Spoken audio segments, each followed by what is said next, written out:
Didn't see that one coming.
Like a beautiful nightmare.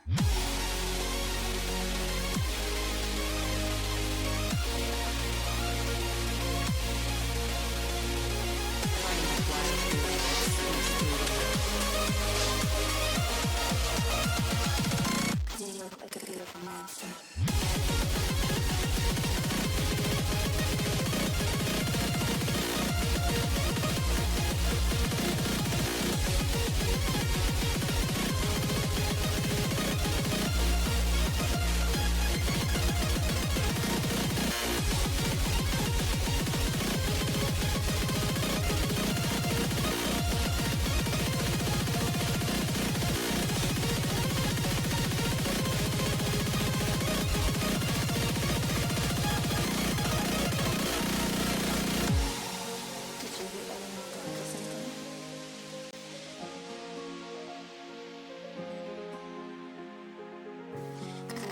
Beautiful monster.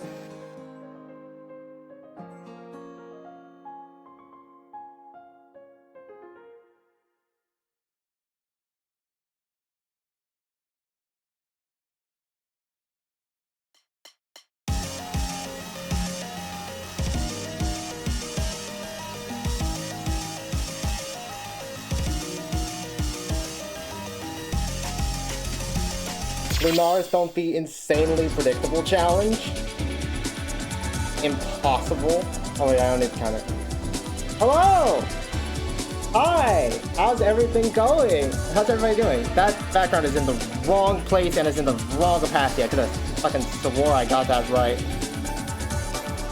The transition was fucking smooth though? Thank you! I tried really hard.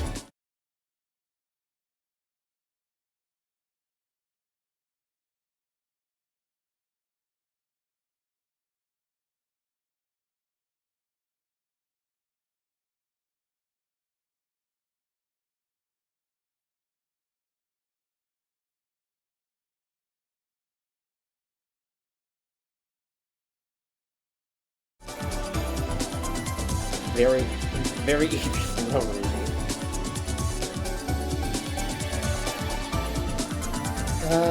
Probably needs to be a little darker. I added a little background to the text area, so that way text messages will pop out more instead of immediately blending in. Can't hear the stream right now. That's fair enough. I'm done the volume right here. Anyway, I added a little background to stream to Twitch chat, so that messages pop out more. Do you think I need to make it a bit darker, less transparent? I have it on 0.7 right now. I'm surprised it's like almost completely fucking see-through.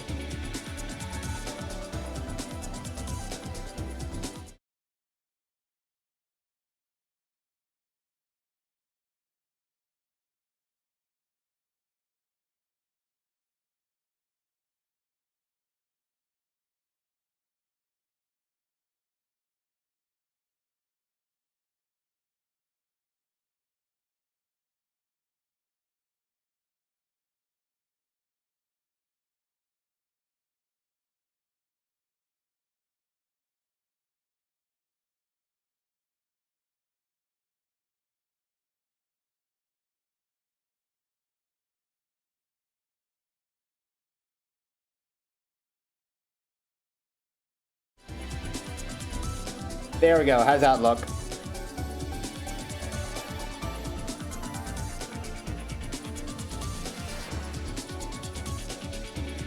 I'm gonna say it fast, I just have to have you muted. What for? Do I need to turn my volume down some? If you're gonna troll yourself on accident? What? What? Huh? What do you mean? What do you mean troll myself on... What the fuck do you mean? I'm going to bed at 9 PM for a few days now, but I kept waking up more tired when I went to bed. Fucking mood, honestly.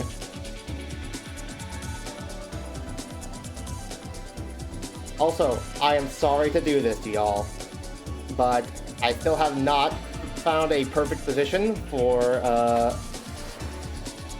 microphone and keyboard, so you guys are gonna get ASMR! Keyboard ASMR, let's let me go. I'm class 0 again, what the fuck? Oh shit.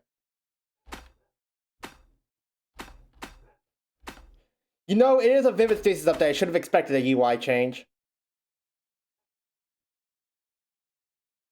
Oh shit, Let's Noir and Ultimate are Class 8 now? Oh fuck. Yeah, I might actually be able to be Class 8 now. There's a Class 11? Why is there a Class 11? I'm fucked.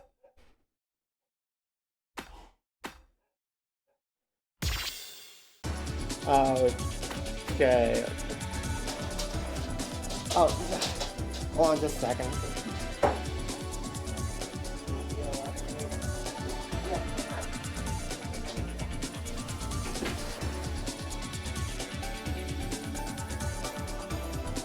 Grandpa chose right now to visit.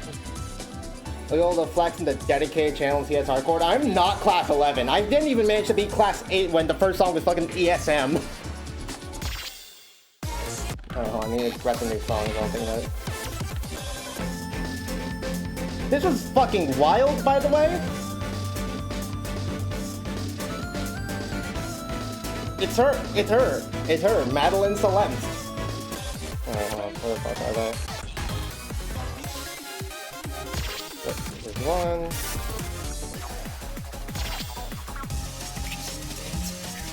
Oh, we actually got to play the loan screen music. Sounds a cool game. Let me take a look at this.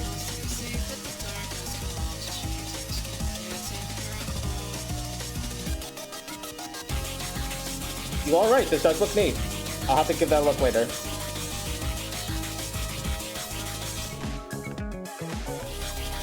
Just enough points, let's go.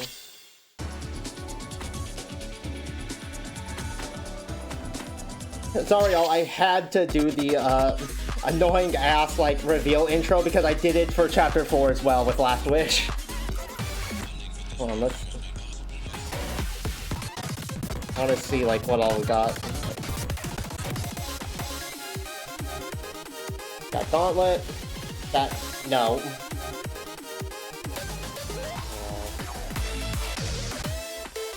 So when I get to see the new song until I've actually started chapter 5, makes sense. Hi everyone, hi Sad! God, I've got a lot of viewers for this one. I wish I'd actually like managed to get enough together to like finish the sound scan mask, because I would have loved to have fucking played like fucking Move Your Body, like Microwave Rahal. I would have loved to play these. And also I don't have any of the Sunrise Showdown maps, which I need to fix.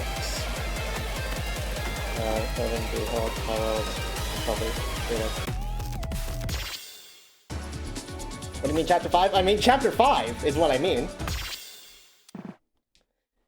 Hey! Hey! Their voice calling for me? Oh, is it Type R song? Yeah, Type R's got a couple of songs in this game, including a boss song. During my dream a bit, and saw a young figure faint to the horizon. It was my sister, Suki. Going to laze around all day? You're a bad friend, you know. Huh? Why? Your friends are working so hard for you, and what are you doing for them? Blowing things up by taking a nap? Wait, a nap? Yes, Daddy, you were asleep. You're dreaming. How do you know? Oh, come on, you know how I know, and it's the same way you know. Of course, she was right. This was a dream. Because my sister... Anyway, gotta go. Bed calling me. Good luck, have fun. Vivid City Chapter 5. Alright. Good night, Knots. Get better sleep going on. I hope. Wasn't with us anymore. Wake up. I don't want to. I'm going to stand here until you wake up until you wake up. Suki always had this stubborn side to her, which, in some ways, made her the perfect big sister to myself. Hey, get up. Up, get up. Up and at him. Wake up, get up. Hey! As the world of dreams faded away, I watched her shape float away from me. Her voice, however, continued to reverberate through my ears. Up! You up! Saturday! Oh my god! Ugh. When I snapped open and I saw a familiar face staring down at me. You are literally the worst. Huh? What time is it? It's 2:34 p.m. Saturday. You know what 2:34 p.m. is? What? What is 2:34 p.m.? It's 15 whole minutes after we were supposed to be leaving is what it is! Sorry, I had a weird dream, and I guess I just didn't want to leave. Hearing those words, Suki seemed to have understood, and her demeanor softened up a bit. I'll go too. I still hope to complete the scan without spoilers. Ah, I see.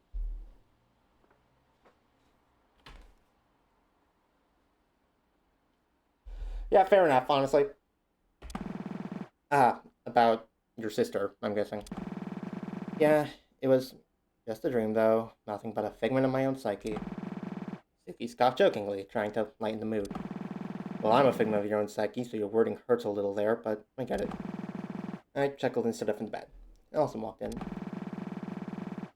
Oh, good morning, Sleepy Day. How nice of you to rise and shine at the ripe hour of 2:34 p.m. I gave her a friendly glare behind Suki's obnoxiously large hat and bow. Oh, Kenneth, I heard enough from her already. And it was all deserved, I'd like to think. Yeah, sorry for the delay. I'm ready to go now. Alright. Walked down the stairs to Chiyo's apartment for the last time, and out onto the street, where Chiyo, Eri, and Katomi were waiting. Hey, good morning. Oh my god, I get it! Chiyo laughed. Figured she would have known I already heard more than my fair share of complaining from Suki and Allie. It's alright, we anticipated it. Ari's been keeping herself busy just fine. With what? Take a look yourself. Walked over to the door of the car and looked inside to see Ari's thumbs in a frenzy on her phone screen. Ever since I bought her that cat plush, she'd become addicted to Noise Sunlight, the game it was from. I laughed, and she didn't notice. Yeah, that tracks. Anyway, are we all ready to go now? Yep, hop in. Elson, Suki, and I walked over to the backseat of Chiyo's rather large car. It had been a few weeks since everything that had happened at the Hachioji Cemetery. We kept ourselves waiting, anticipating an attack from Dawn. But it had never come, which had led us to be even more suspicious of what she could be up to. After experiencing over 1,000,000 cycles simultaneously, I had overclocked myself and was thrown out from my synchronization with Layer 2 by a Dustbreaker by EDEP. I haven't been able to access on anything on Layers 1 or 2 since, which has left us relatively powerless when it came to fighting back against Dawn as she showed up. Or so we thought. Suki had come to my room, sweating a few nights ago. Saturday! Alice and I jumped a bit. Neither of us were expecting the sudden intrusion. Yeah? What the hell's got you so riled up and sweaty? I remember something. I remember things all the time. What do you remember? A Factor 1 simulated world that allows light remote access to the Dustbreaker terminal. Wait, what? Okay, calm down, then explain. Suki sat down on the oddly placed chair in the corner of the room and took a few deep breaths. So, you know how the Dustbreaker only simulates Japan, right? Yeah? It's not absolute. There's a few spots where the simulation is naturally weakened, at the absolute edges of the country. Huh, so like in Mind Blast when you get to the far place? I don't know what anything you just said means. It's like how in procedurally generated video games, if you go far enough into the infinite world generation, you'll hit an overflow. The game engine will stumble over itself trying to generate actual data. Ah, yeah, it's somewhat the same principle here. Basically, hacking into the Dustbreaker through a point where the security of EDEP is much, much weaker. I frowned. Wait, this was there the whole time. How come you didn't make a beeline for that when you were flung onto Layer 0 before?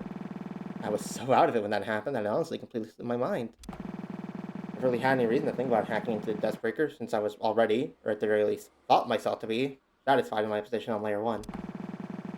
I guess that's fair, yeah. So, where is this weak spot? Cape Soya, the northernmost part of Japan, in Hokkaido. And that was how we ended up packing our bags and take a trip to Sapporo, a big city near the point Suki had mentioned. I glanced out the window as the countryside flew past us. When you think about it, this whole journey has just been one big long road trip from the top of Japan to the top, right? Or bottom of Japan to the top, right? What do you mean? Well, in the simulated history, we lived in Tanegashima, which is really close to the southernmost part of the country. Then we went up to Kagoshima for the summer, now to Tokyo for the fall, and now we're going up to Sapporo for the winter. I guess so, yeah. Well, it's more like every time you got to Tokyo, you loop back to Tanegashima and repeat that 8,266 times. And now we're going to Sapporo to finish things once and for all. I laughed. So much has changed. I don't know how to feel about it all, but things feel like they're finally starting to be right again, if that makes sense.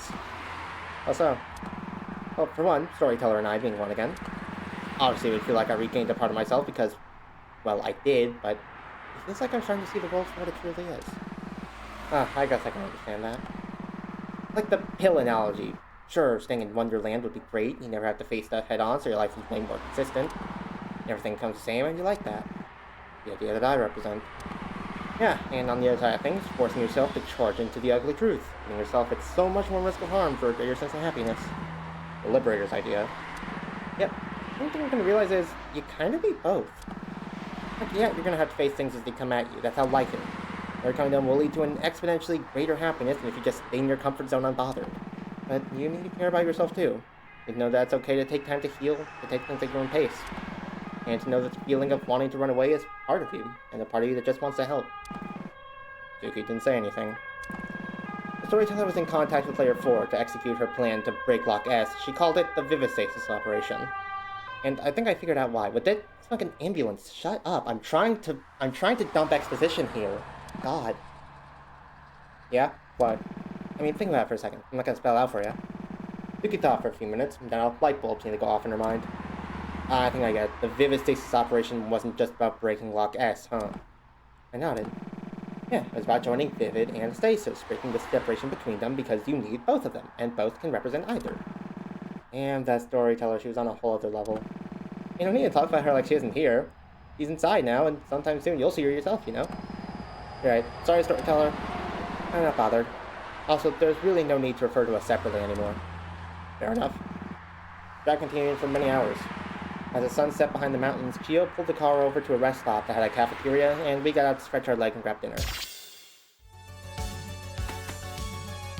Oh boy, here we are. I hope y'all are ready for a lot of talking. I'm not even allowed to preview the songs when we get to them. I do not like the fact that we're like hopping sides again.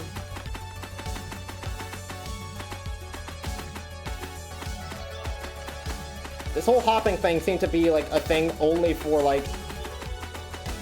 Well, it seemed to stop at chapter 4 when we like broke Lock S and we were on the one timeline now. And now we're hopping again. I don't like what that entails. Just gonna go ahead and unlock like a shit ton of songs. And read, of course. More reading. Here to experience fucking stories. A bit after 10 p.m., Chio pulled the car over to allow us to stretch our legs and grab a bite to eat. We stopped at a moderately sized rest stop with a cafeteria that was open overnight. Ah! Allison stepped out of the car hurriedly. What happened? Are you okay, Sat?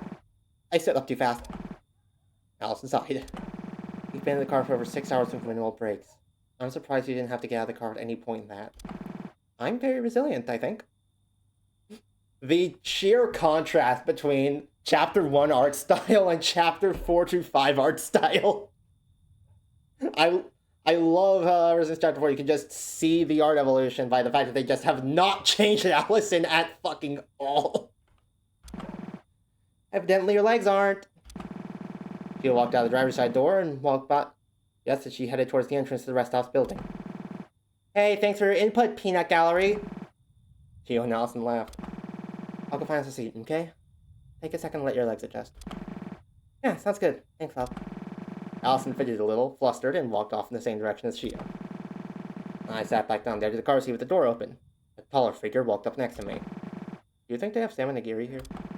It's a convenience store rest stop, not a world-class restaurant. Suki sighed with a defeated look. I just take salmon or just nigiri, honestly. We walked into the rest stop, following Allison and Chia, now in the backseat behind me. They still sleep? Aaron could tell me I had fallen asleep a few hours into the ride, which surprised me. Surprised me even more when they didn't budge an inch when we started playing aggressive speedcore music with the sole intent of trying to wake them up. They were frozen like they'd been turned to stone. I nudged Katomi. Hey, rest stop. Here, now. And we finally stirred a bit and opened her eyes. Yeah, okay, I'll be there in a sec. Chuckled a bit and settled in the car. This time, my legs didn't crash into TV static immediately. So I walked into the rest stop building. Didn't take me long to find the cafeteria, and even less time after that to find the table Allison had found for us. She waved to me as I walked over. Hey, legs better? Legs serviceable.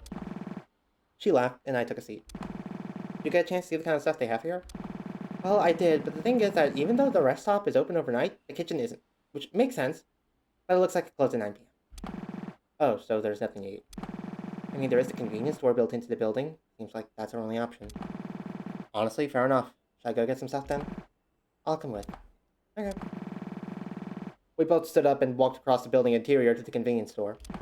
A few minutes later, we came back with not much other than a few bags of chips and a grape popsicle. Well, that was pointless. Not really. Have you tried that grape popsicle yet? Huh? I don't think I have. Sing. Seriously, I don't know what they put in it. Allie, it's just a grape popsicle. Try it! Okay, I'll try it. Used by her sudden energy, I unwrapped the popsicle and bit into it. Well? Oh, holy shit. I told you! Wow! I told you! Well, I guess that teaches me. Wow, this is good. We both laughed and sat at the cafeteria for a bit, just eating the store-brand potato chips. After a while, Nelson spoke up. I told you that your new outfit is insanely pretty. At least a dozen times. Well, it's because it's true. I don't disagree. It just felt like the right time for a makeover, I guess. Honestly, still don't know the full details of what happened at the graveyard.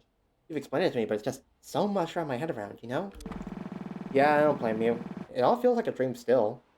But I guess these clothes are proof it wasn't, because of her. Storyteller, huh? Yeah, it's a weird case. I have all of her memories now, so it's not like she's gone at all, but I don't know. It's tough. All this is really complicated, and she understood a lot of it, so realistically, I should too, but I feel like there's still so much I don't get. I guess she did have years to come to terms with it all and understand it. I'm just like I wish I could ask her more questions. I see. Sorry, I don't really think I understand what you're going through in exact detail, but I'm still here for you. I'll listen no matter what, okay? Yeah, I get you. Thanks. Of course. Yeah, I guess I can't really falter here. I have a job to finish. Job she started with you. I promised her I'd take the reins, and so I'll do that. Do just that. No matter what. Oh, there wasn't a name tag there. That must have been Storyteller.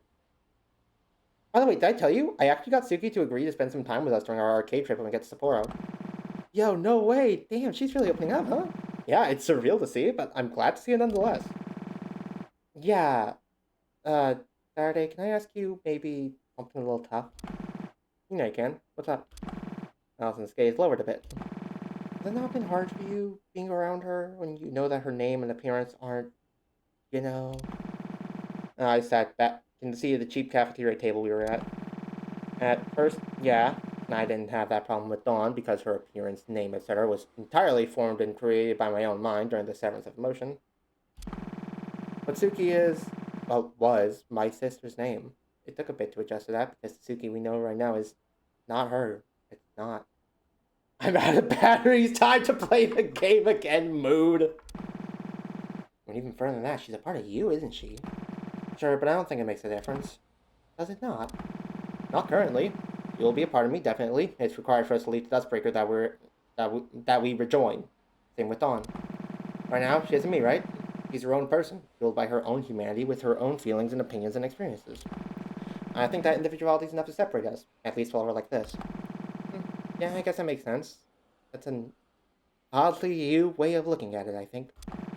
I let out a teasing laugh. What's that supposed to mean? Well, it's just, you've changed a lot these past, well, I guess months wouldn't be accurate since it's looped so many times.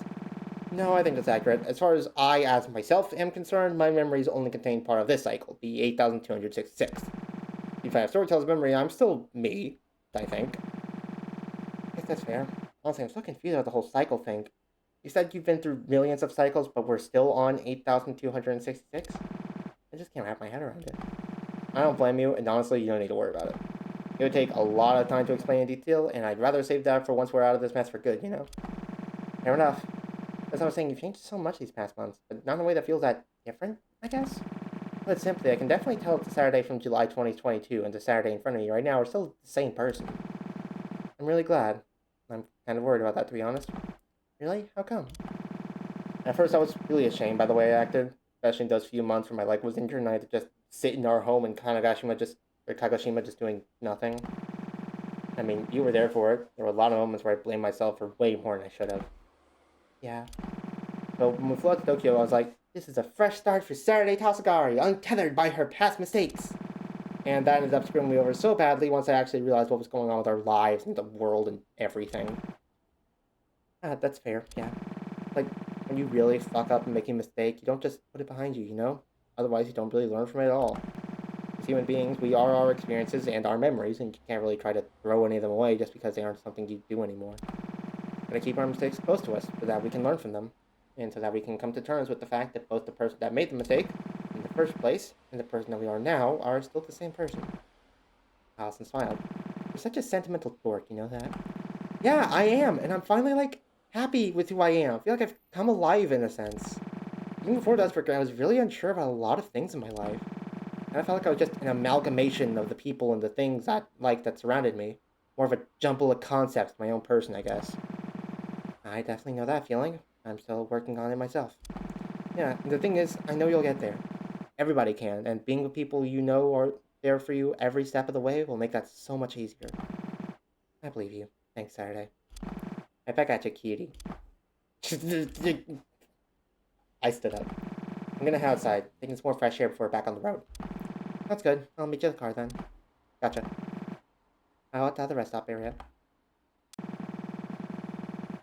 Lord, these chapters are these story chapters are long this time, huh?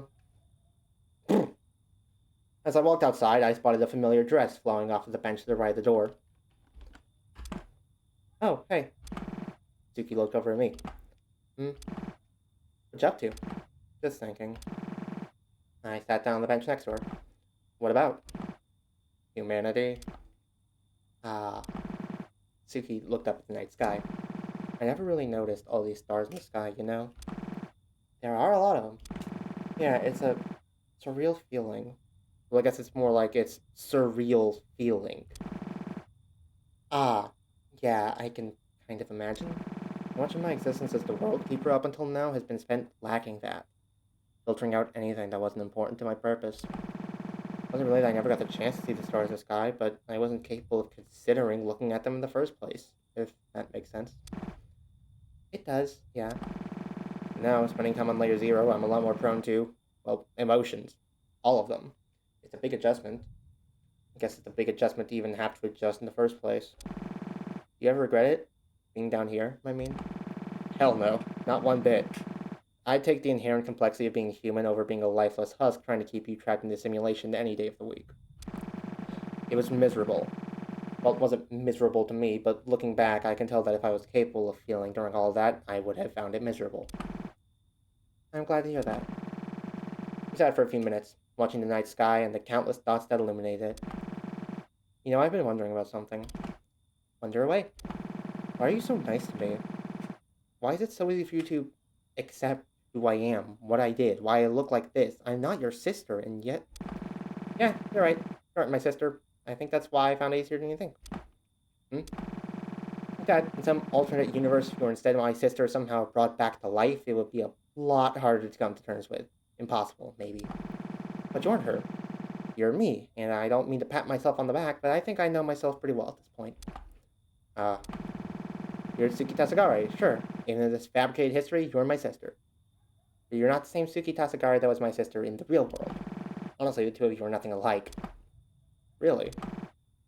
I laughed a little. Yeah, for one, that outfit is so me. She was always super casual. She would never wear anything like that. That's your example. Looks are important. To me, at least. Anyway, own look. Suki laughed a little. Two of us looked back at the stars again. I'm really glad we can finally be proud of who we are. Yeah, I am too. You know, I was thinking about something else. Something more relevant to our current situation. And what's that? These expressions stiffened. The idea to use my humanity as a weapon. Oh, Christ, what the hell is she talking about?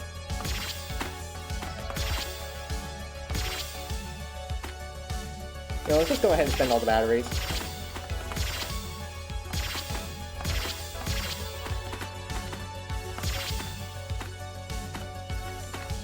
I'm out of batteries now. But it was worth it to unlock the songs. Alright, let's go ahead and get started with more reading. It was close to midnight when we finally pulled into the hotel we had a reservation for in Sapporo.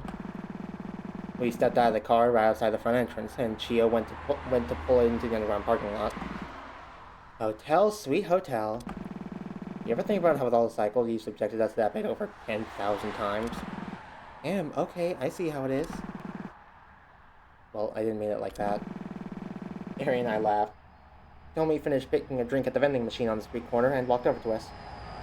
Last Wish is gonna be the reason why I don't FC every opening song. Last Wish sure is, isn't it? I was actually there for the global sight read of that, and hoo boy, that was a doozy and a half.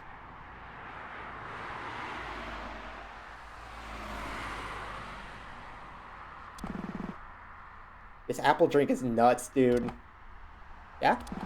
Tommy held up a small plastic bottle with a cute little apple mascot on it and took a big sip. Shit's good! I believe you, I believe you.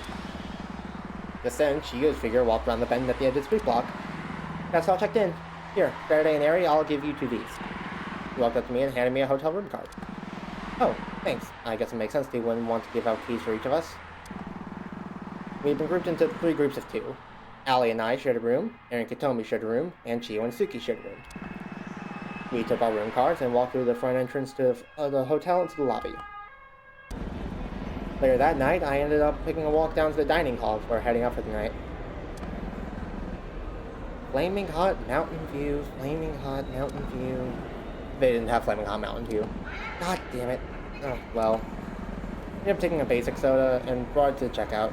Then I spotted a familiar figure at one of the tables. Oh, hey Chio. I took a seat across from her, looked up at me, surprised for a moment that I was still up. Hey, still up, huh? Just grabbing a drink. How about you? You're usually asleep way earlier.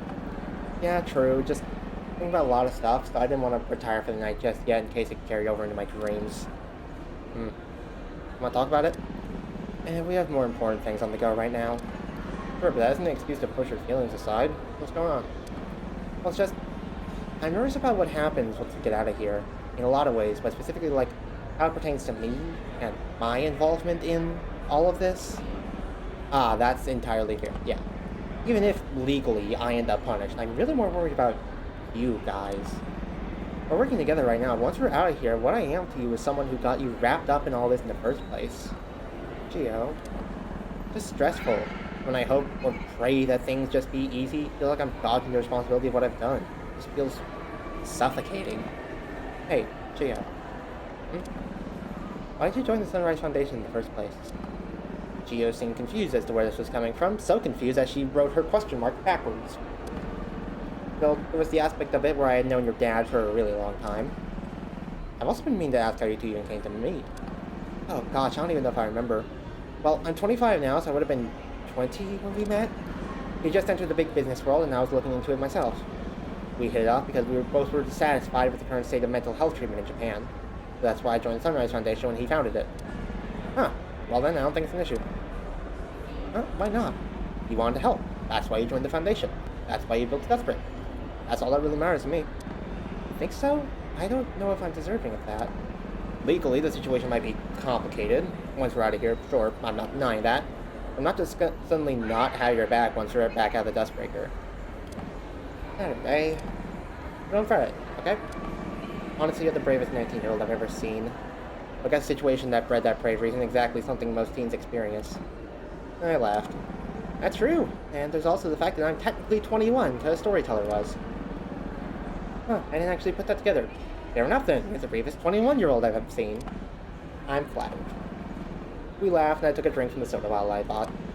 You know, in a way, I kind of lamented. Lament Rain, Archaea, Update 6, oh my god, Astron, DDIs, hello? Anyway, lament what? Leaving this world behind. Really? Sure, I mean, this is a world designed with the express purpose of giving her a happier life than the one that might exist for us on the outside. It's sad to leave us behind in a way. Ah, yeah, that's true. I guess I find myself empathizing with Suzuki more as time goes on. Not that it'll change my decision. I know that leaving the simulation is all we have to do, but still, I do lament a bit sometimes. I don't blame you. It is a very accurate simulation after all. Ah, patting yourself on the back there? Geo laughed. Hardly. I was the hardware engineer for this thing. My involvement was making sure this thing had the stupidly high amount of memory it needed. Huh, fair. Oh, in some cycles, I swear I remember it being flipped that you were the software engineer. Cycle differences, huh? They're certainly strange. She took out her wallet and looked at her driver's license. Weird to think that I don't have this in some cycles. How did we even get out of the Okawachi Shrine if I didn't drive us there? There are a few different ways. Sometimes there just so happened to be a bus running. Probably Dawn's doing. Other times we bike. All the way. Those cycles were not fun. Doesn't sound like they would be. Guess it's handy that the simulation covers Japan, famous for its public transport. True. I took another drink from my soda bottle. But yeah, seriously, don't worry about it. We'll stick together. Promise. Okay? Thank you, Saturday. That means a lot. Of course. Put the vibration in my pocket and took out my phone to see a few text messages. Saturday, where are you? I'm EP. Coming. EP. I couldn't help myself grinning like an idiot. Geo gave me a teasing glare. Let's get some rest, or whatever it is you two do when the lights go out. I blushed a little. Hey, shh, that ain't none of your business. Yeah, I know, go on. Good night, Geo. Sleep well Saturday, and thanks again. I walked out of the cafeteria and rode the elevator back up to my room. Whatever it is you two do when the lights go out. Okay, Geo. Alright, so anyway, we're out of matters, and we're gonna have to actually play the rhythm game now. So let's see, there should just be a chat for 5 seconds. Oh. Okay, Prismatic Vortex by Shizuka. Oh my god, Shizuka, crosscode reference, oh my god! And at the end of the world, you left it by They, which is one fucking hell of a name. Final Farewell, Aquaregia by Tsukima Altera. Lost Contact by Iosum. What the fuck is this Yume Nikki looking ass?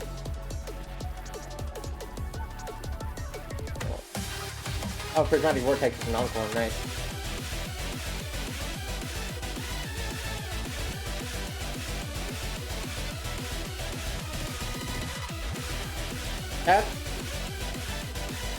This is just Ultimate. Shizuka like Shizuka Crosscode? Yeah, exactly!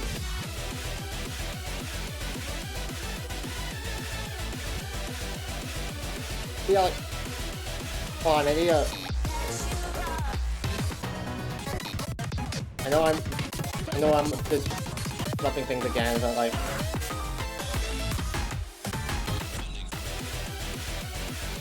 This image, this cover art,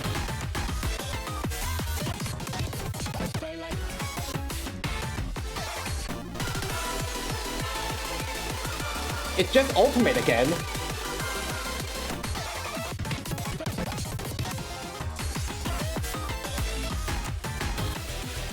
They just did Ultimate again. Alright, game. The More I Carry On by Lundy, the free song. Stardust, we got Fuba vs. Kyotsugion. Oh lord. And Lavinier Approach! I'm sad. Alright. Well, I guess let's just get working our way through these. I still don't know how the boost type works. I haven't gotten any answers, and I couldn't find anything about it in the fucking thing. So yeah, I started working towards getting some batteries back.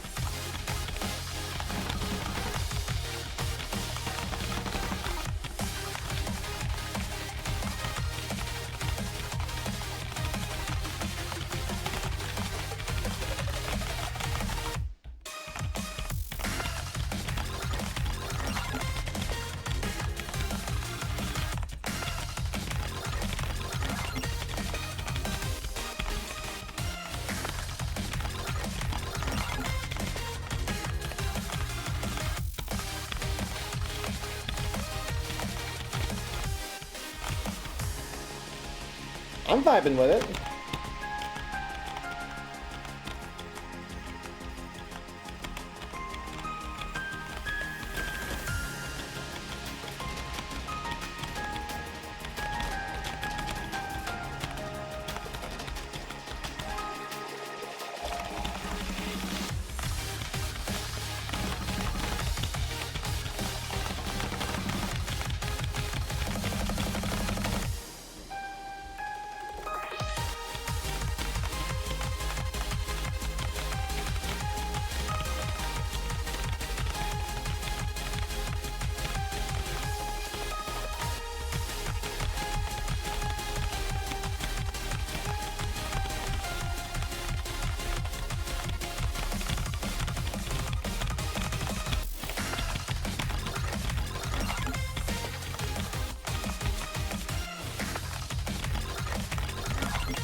Yeah, I dig it.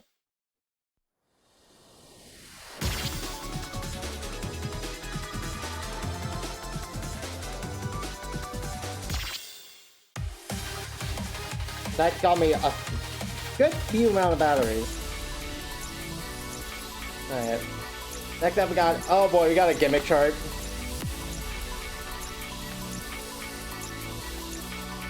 Don't know what the whole boost type thing is about. And still know why they haven't fixed the fact that gimmick and original show up behind the illustration credits. Fucking title's almost too long for the screen. Oh lord.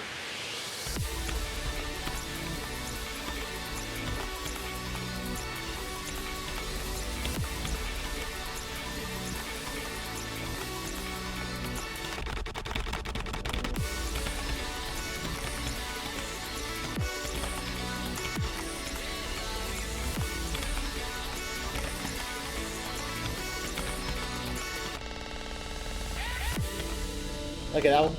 Oh, neat. The surprise slowdown.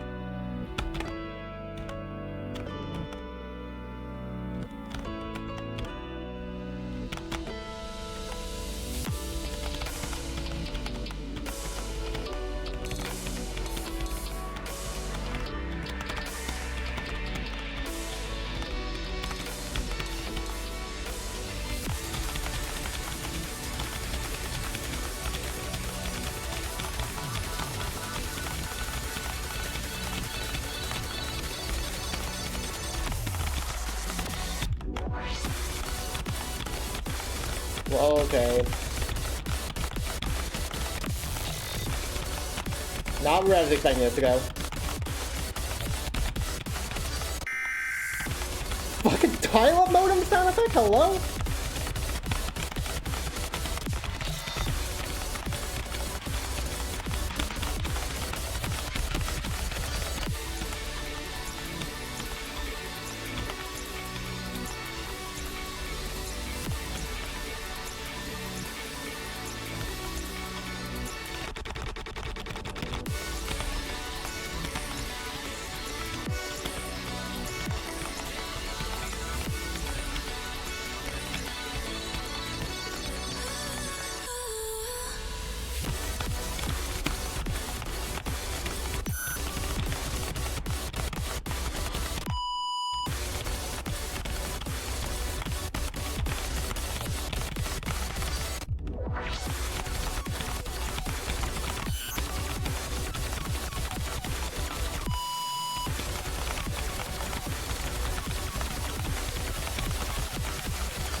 this card one more time for good measure, I guess.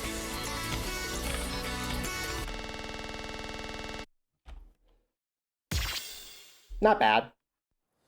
I like the vibes of it, and the charge effects were neat. Wouldn't say it's one of my favorites, though.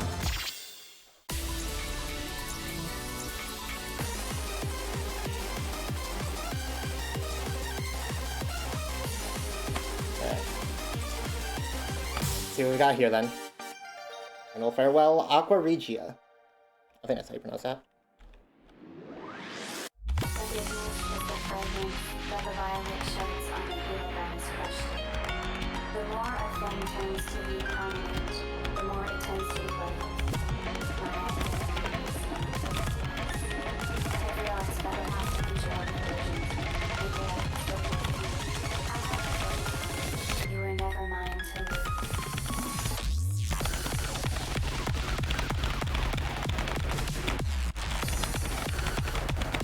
Let's.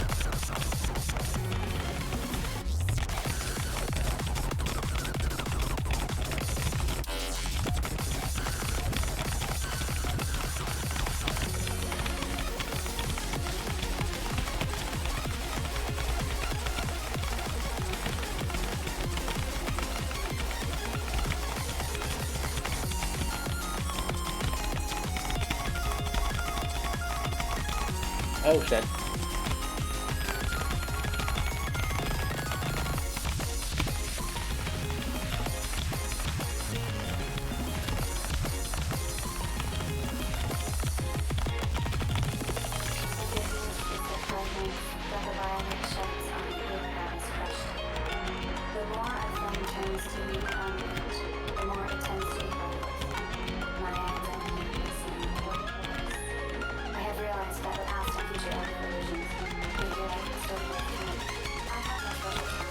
You were never mine to lose.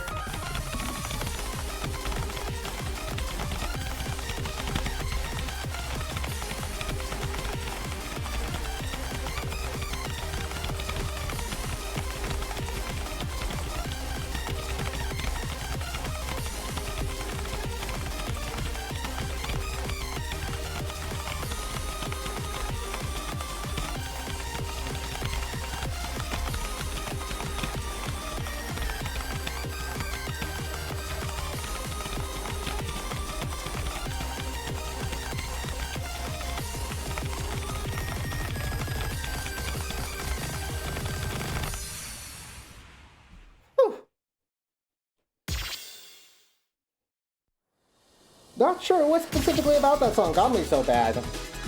Sheesh. Anyway, pretty good. Pretty good.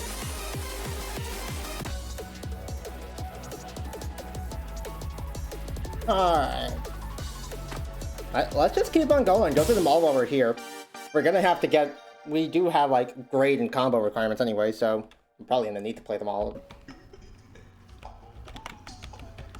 Okay.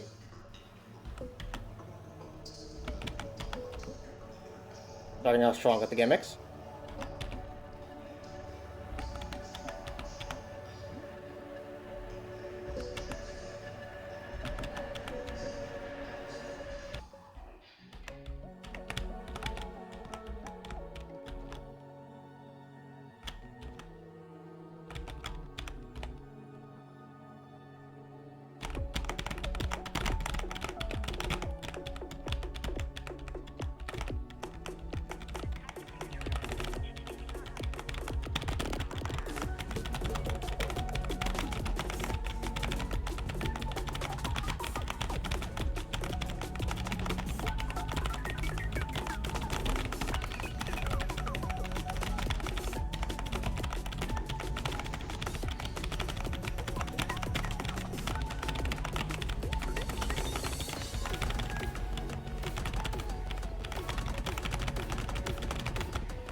Yeah, it sounds vibe. I dig it.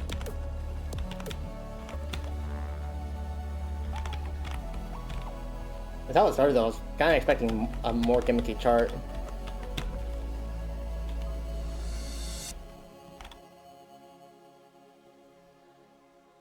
I didn't expect this game to have mods. A few of the songs are modded, yeah. And some of them definitely go way crazier than this one does.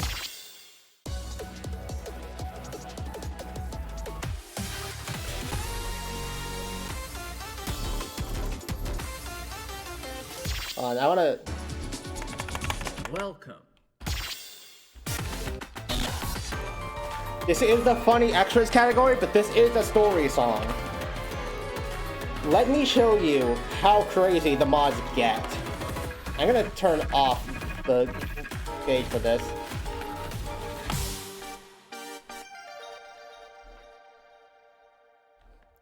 What the fuck, Taro?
Reminded that I still can't hear shit.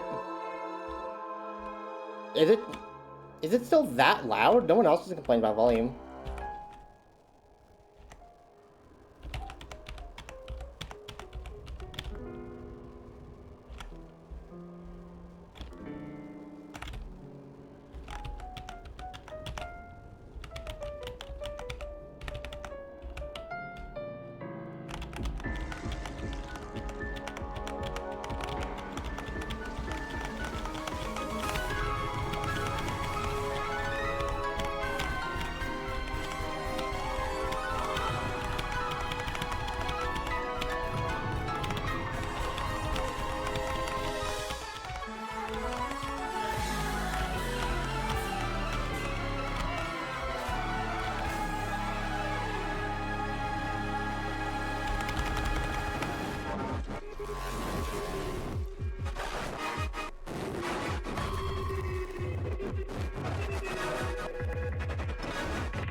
I did it!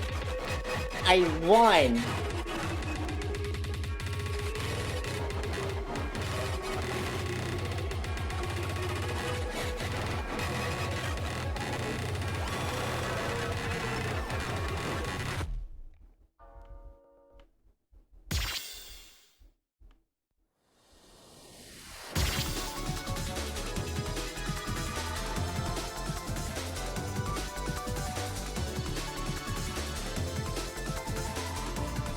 Oh shit, that was an up score.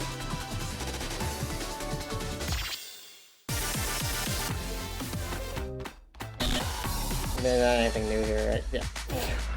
I keep forgetting this is here.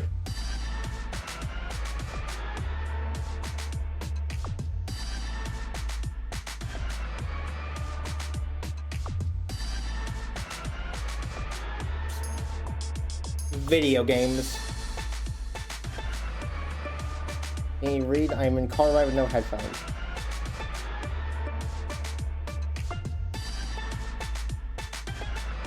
But fucking, you never said that.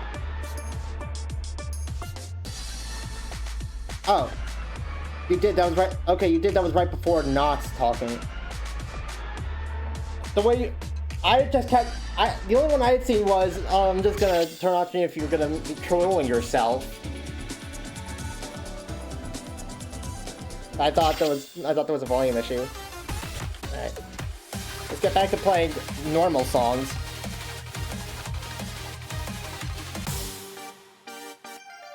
Not gonna turn on voice in the car when others are there? Fair enough.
Damn, no less on that one. Rip. How many assets do I have now? 4? That might be enough for whatever locks are at the end. Oh yeah, by the way, are the keyboard sounds like too obnoxious? I was thinking I could just mute myself while I'm playing, so that way you don't hear the keyboard noises.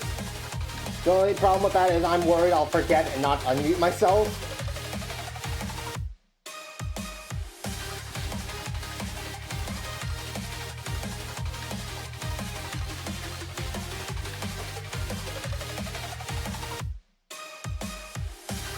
So I'll give it a shot. Play the execute here.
Drop your weapon.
Hell yeah.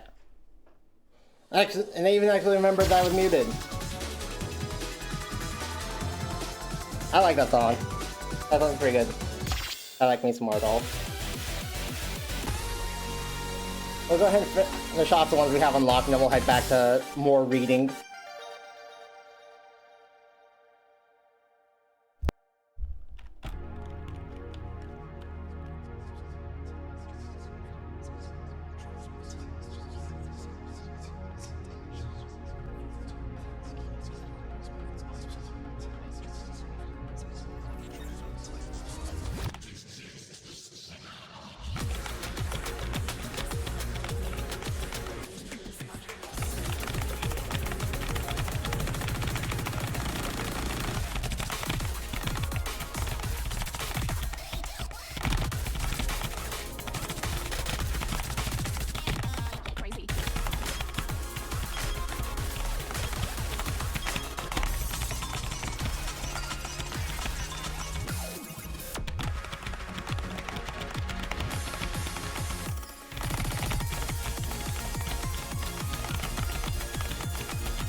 I forgot to turn off mic that time, damn it. Hi, random mind notes. How's it going? Anyway, hey, we got to play through both title things now! Woohoo! Yippee! Anyway, yeah, that one's good. Me likey. Like, only 2 songs left to unlock and 755 battery. I think we might be able to make it through the rest of the no flow chart with this.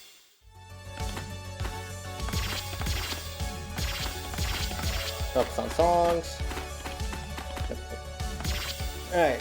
Active Flung Sisters. Saturday, spend some time with the Nichibotsu sisters. If I only gain hearing, I will speak such fluent Japanese they won't be better than me. How many ranks are in this game? Hold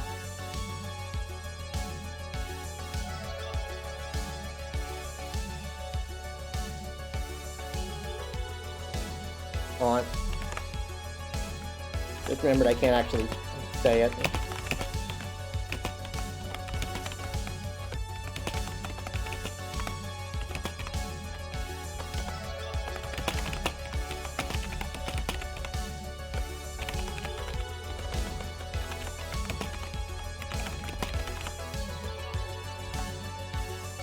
There you go.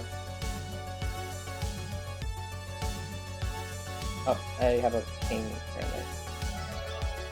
Oh god, it's a Vivid Face announcement. I can't look at that. I can't look at that.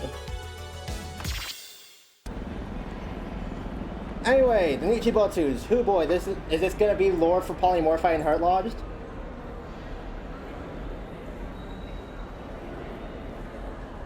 I have not been able to make it to any of the like big ARGs that explain or even give hints as to what's going on. I know the cross-building worlds happened, and that revealed what the name of the boss song, or a boss song for this chapter was, which I am very intrigued about, but I still don't know what Kotomi and Eri have to do with the whole thing. This game takes ranks to a whole nother level. I thought MMOs were creating new ranks.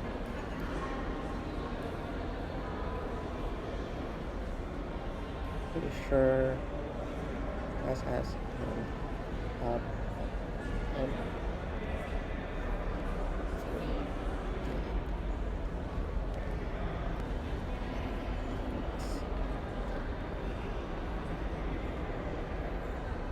that's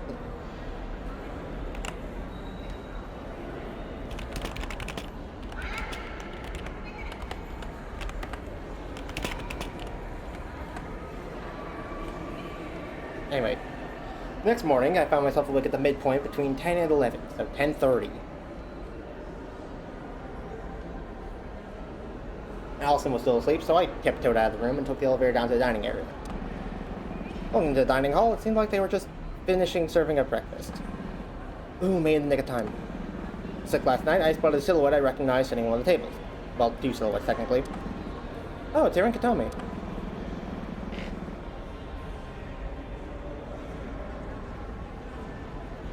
I grabbed my breakfast before they finished closing up and walked over to where the Nichibotsus were sitting.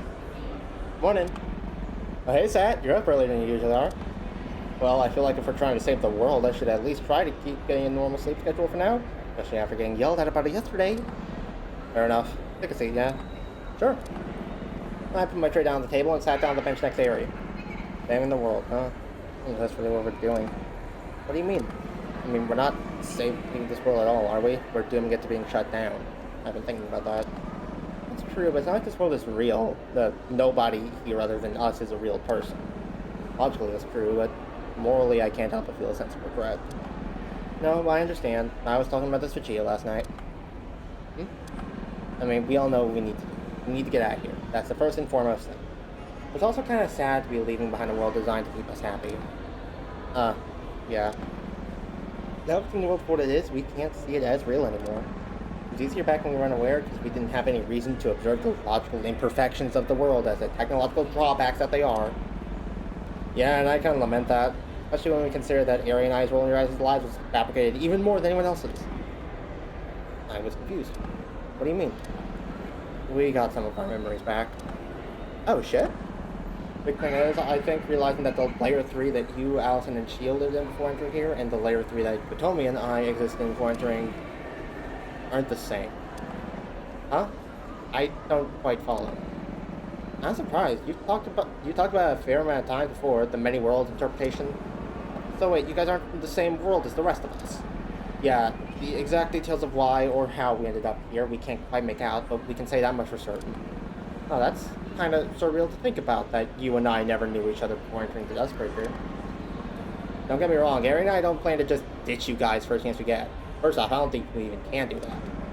That shutdown sequence thing is probably going to pop us on your original world. What? Wait, but how'd that make sense? You two don't have bodies to return to in our world. That's another thing.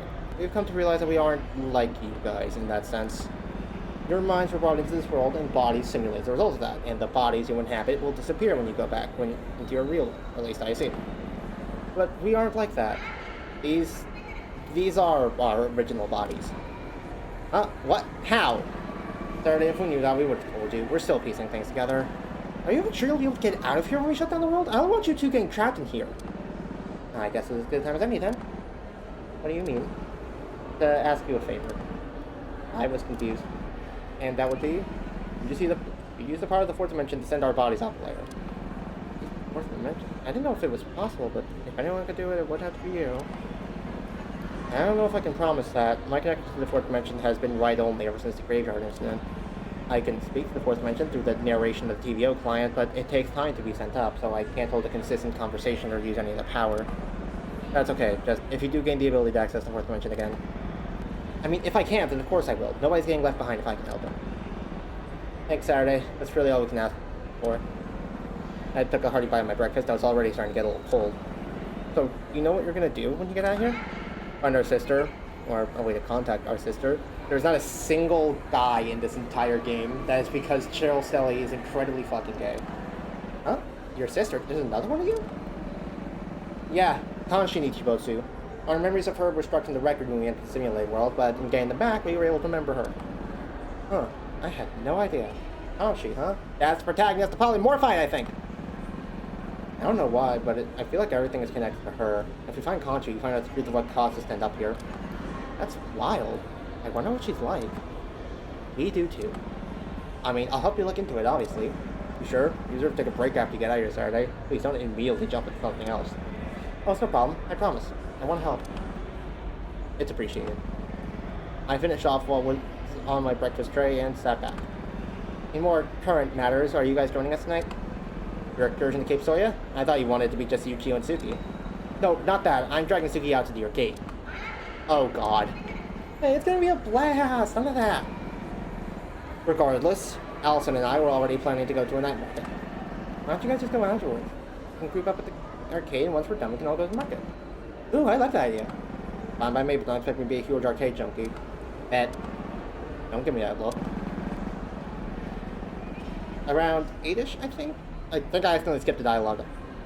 Suki, Chio, and I need to leave an hour before midnight. That should be enough time to allow us to do both the arcade and the night market, yeah? Night market closes at 11 p.m., so that works out pretty well. Sounds like a plan. Alright, I'm gonna head back up to my room and see if Allie's up yet. I'll let her know what the plan, yeah? Sounds good. We were just about to head out for a walk anyways. Oh, have fun. Okay, see you guys later tonight. I walked over to where the dirty breakfast trays were slotted in and slid mine to the holder, then walked over to the elevator and rode it back up to the room. Kanshi Nichibotsu, huh? Oh, Lord. Can't wait for her to end up being important. Oh, Lord, the calm before the storm. Later that night, the five of us had a ride to the arcade. She would stay behind the hotel to prepare for our journey to Cape Soya later that night. Suki, you ready to have your world rocked? No. Don't you think you're hyping her up a little bit Saturday? No.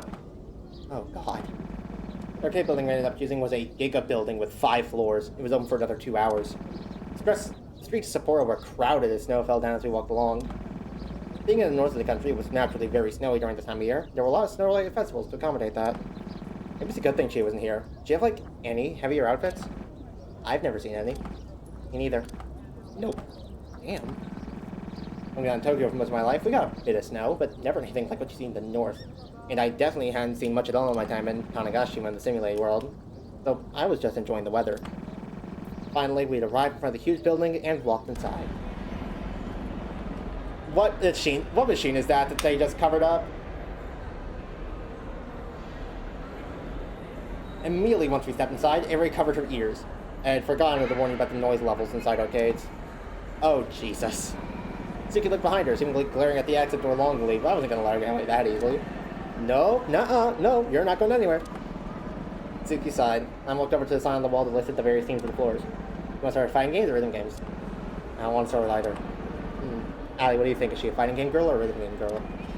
Definitely fighting games, I think. She has that scythe and everything. I can't believe my hollow weapon of choice is being used against me like this. Fighting games is. We're on the 3rd floor. Let's get a move on.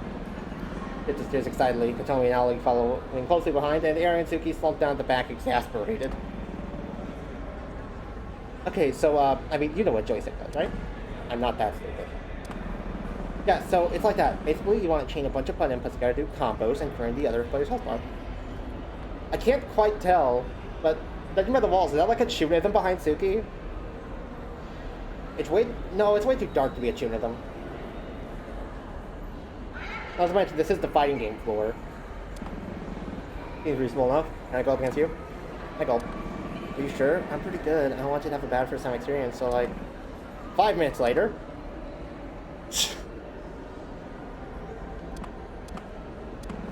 What the fuck? Did I do it right? Out of back screen.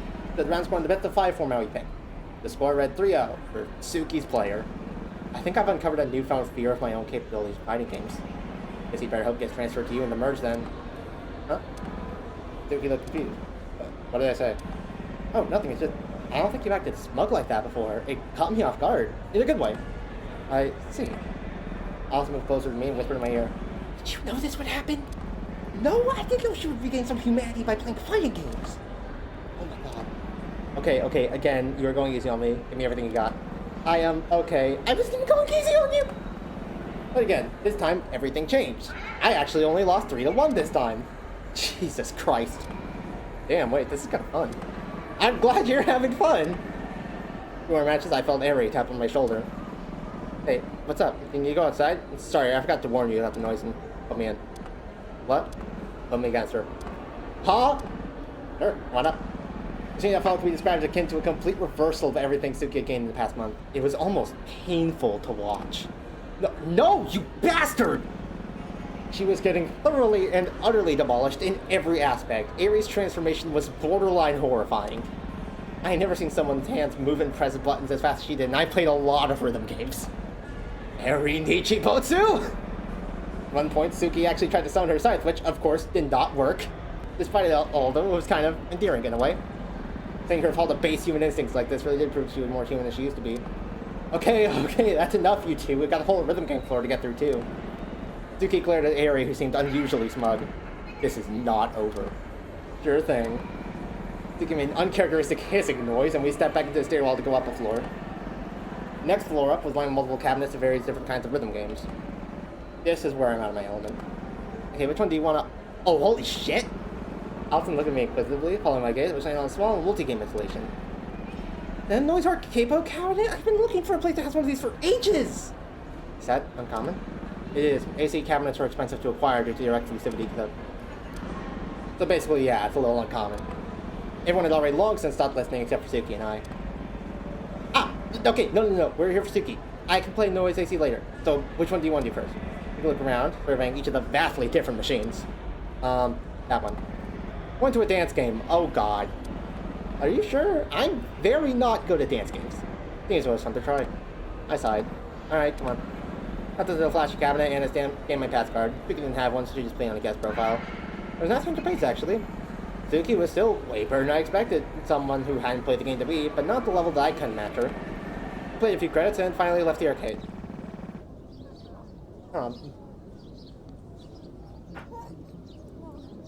What do you mean we didn't get to hear Flash Rush Kingdom? You stepped out of the arcade, I turned to Eri. So, where's Night Market? Eri pulled out her phone and pointed to a location on the map system. We started walking down the street to the transit station when Katomi spoke up. Hey, why don't we all take a picture? We don't have one with Suki yet, do we? What? Oh, true! Hold on, okay, everyone group over here. I took out my phone and set it up on a bench across from where we were and hit the button to take a time picture. Wait, shit, I thought it was on 5 seconds! A few seconds later, the photo was taken. I picked up my phone and opened the gallery. Oh my god, Saturday, you look horrified. I didn't know it was on 2-second mode, shut up. Huh. I'm not used to seeing myself. You have a nice smile, Suki. Yeah, much nicer than what Saturday has going on here. Shut up! Oh my god, I'm the world's most tortured girl.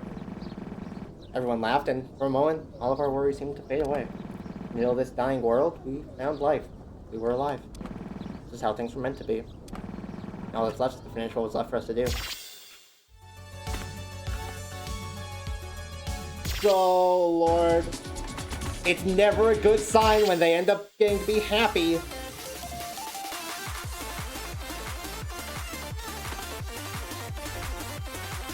Alright, I don't think I'm gonna be able to beat 14s on Cage. I'm just gonna play with the battery boost. And then, probably after this, I'll just play some other miscellaneous songs instead of just Chapter 4 again.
Jesus fucking Christ. I really like that song. That was pretty good. I should have expected... I should have expected the fucking horde style drop. This is a Kyosugan song. I was foolish to expect it to be that simple. Jesus Christ. Anyway, yeah, that track fucks. I should have got the last one. No way! Wait, so does that mean you've FC'd every song on opening now?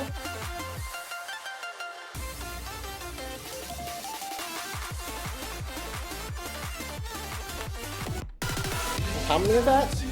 165! Oh wait, no, is that... 127. Okay, that was also accounting for encore charts. On every song. Fucking finally. So let's unlock a bunch from SoundScan.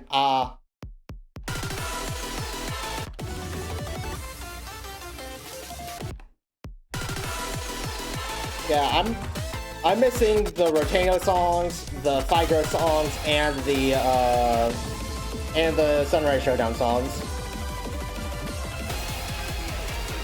I am so scared to try and actually unlock Apocalypse Call. That seems insane.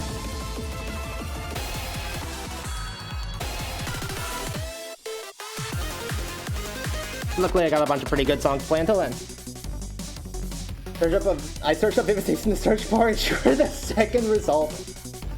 I want to start by saying that I can't believe I was called being a habitual liar! He noticed! Hi, Paz! We are most of the way through Chapter 5 now.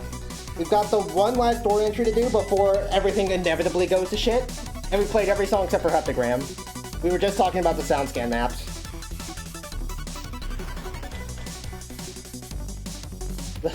Yeah, I fucking noticed. Speaking of... Are you past X6? I don't think so. I think we just did X5? Yeah, we just did X5. Like I said, we're at the point where, right before everything inevitably goes to shit. I'm not denying the allocations. I'm making sure I didn't spoil anything. Good luck, good luck. Thank you, thank you.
By 10 points, by 10 points, by 10 points, by 10 points.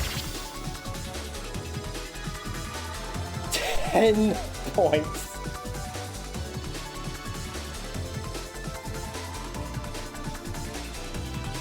By the way, 10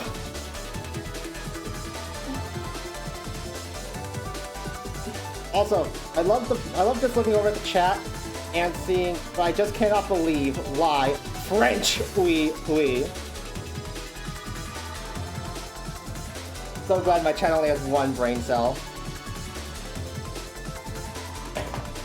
Now that being said, probably my least favorite song of the chapter so far. It's good. I like Avenue Approach, but I think it's my least favorite. Did I get the roll after not to expose you for having a manlier skin? You got the role. You got the role at the same time everyone else got the role.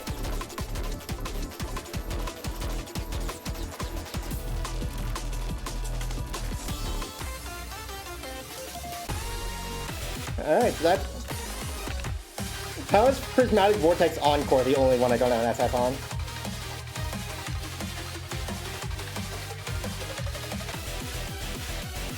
Alright, that should be enough battery to get to the end. Maybe, unless this one costs a lot. I'm 4 off!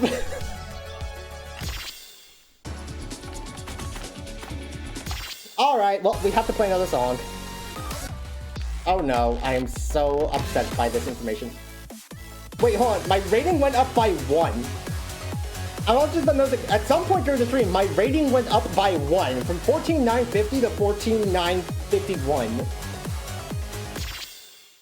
What the fuck?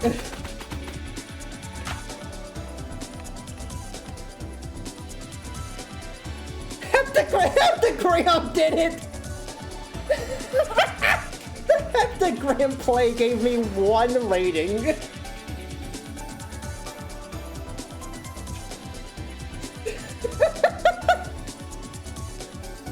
I mean, we take those, I guess. Alright, gotta play a song. Let's see, we got...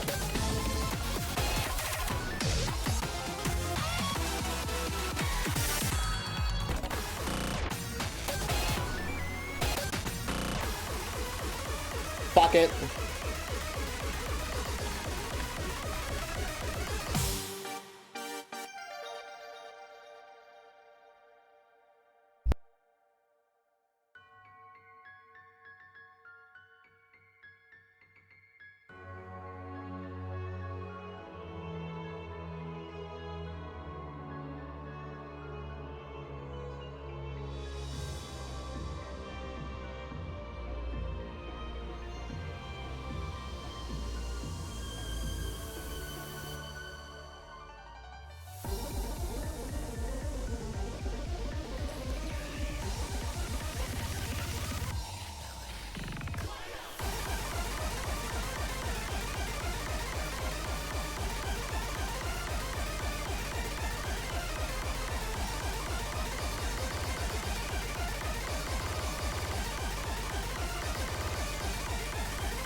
Somehow got A on that.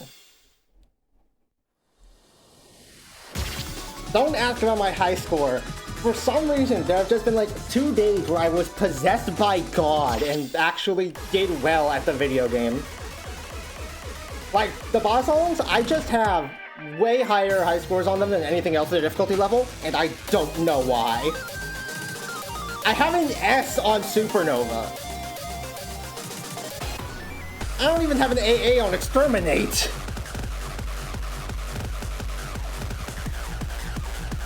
I don't fucking know, dude. Oh yeah, we did have the songs that we could have played. But I forgot. Let's watch as Saturday's life gets ruined for the 5th time now. That's a song store. Was this an A of shame, the one you're not proud of? It's not that I'm not proud of it. Like, I'm so impressed that I managed to get an AA. I just don't know what the fuck I was on when I got my high score on this, or this, or this, or this, or this. Like, I was on something else when I got those high scores. Like, hold on, let me bring up my rating list. I'm 14,950, right? Top scores are like high 15,000s. How the fuck?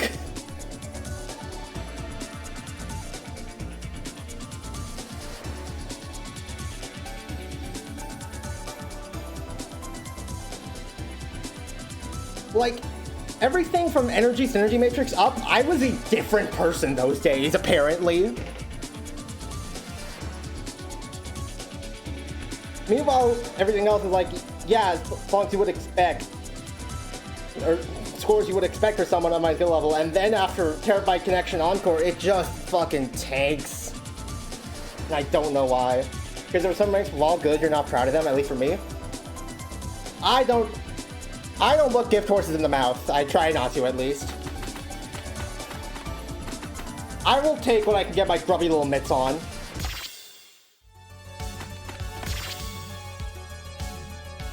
Save state.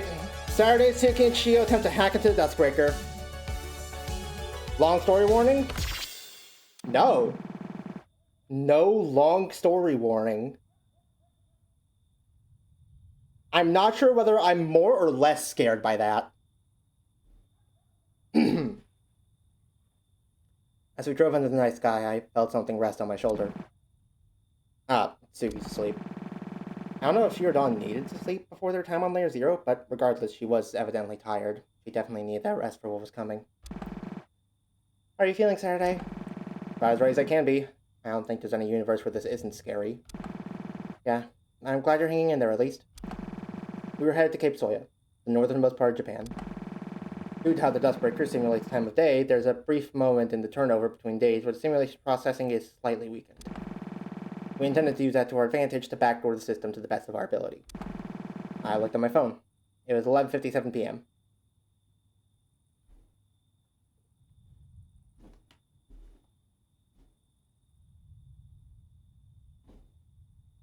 But,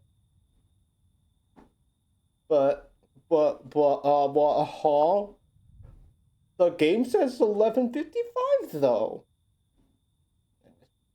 Just then, Chio stopped the car. We're here. Ready? Yeah. Hey, Suki, up and at him. Suki's eyes flared open, and she sat up quickly, seemingly embarrassed. What? Huh? Her eyes adjusted to the light, and she understood. Ah, right. Okay, let's go. We stepped out of the car. Despite the importance of the location, Cape Soya wasn't very extravagant. The town was a simple stone monument listing its status as the northernmost point, and a small number of tourist attractions around it. We stepped up to the monument and waited. It was 10 seconds to midnight. Oh, I remember I wanted to ask if you have a swear for the word waste in English.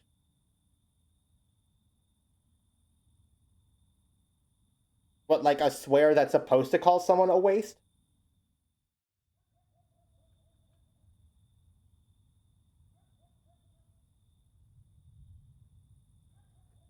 Got like 15 different variations of shit, and one of them probably fits to fill. No, like, waste time. A swear word for wasting time?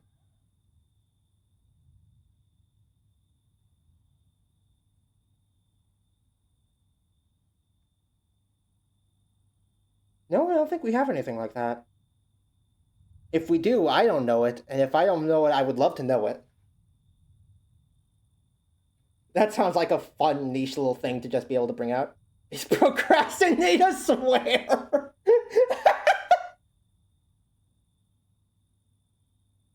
If it is, then my potty mouth is worse than I thought.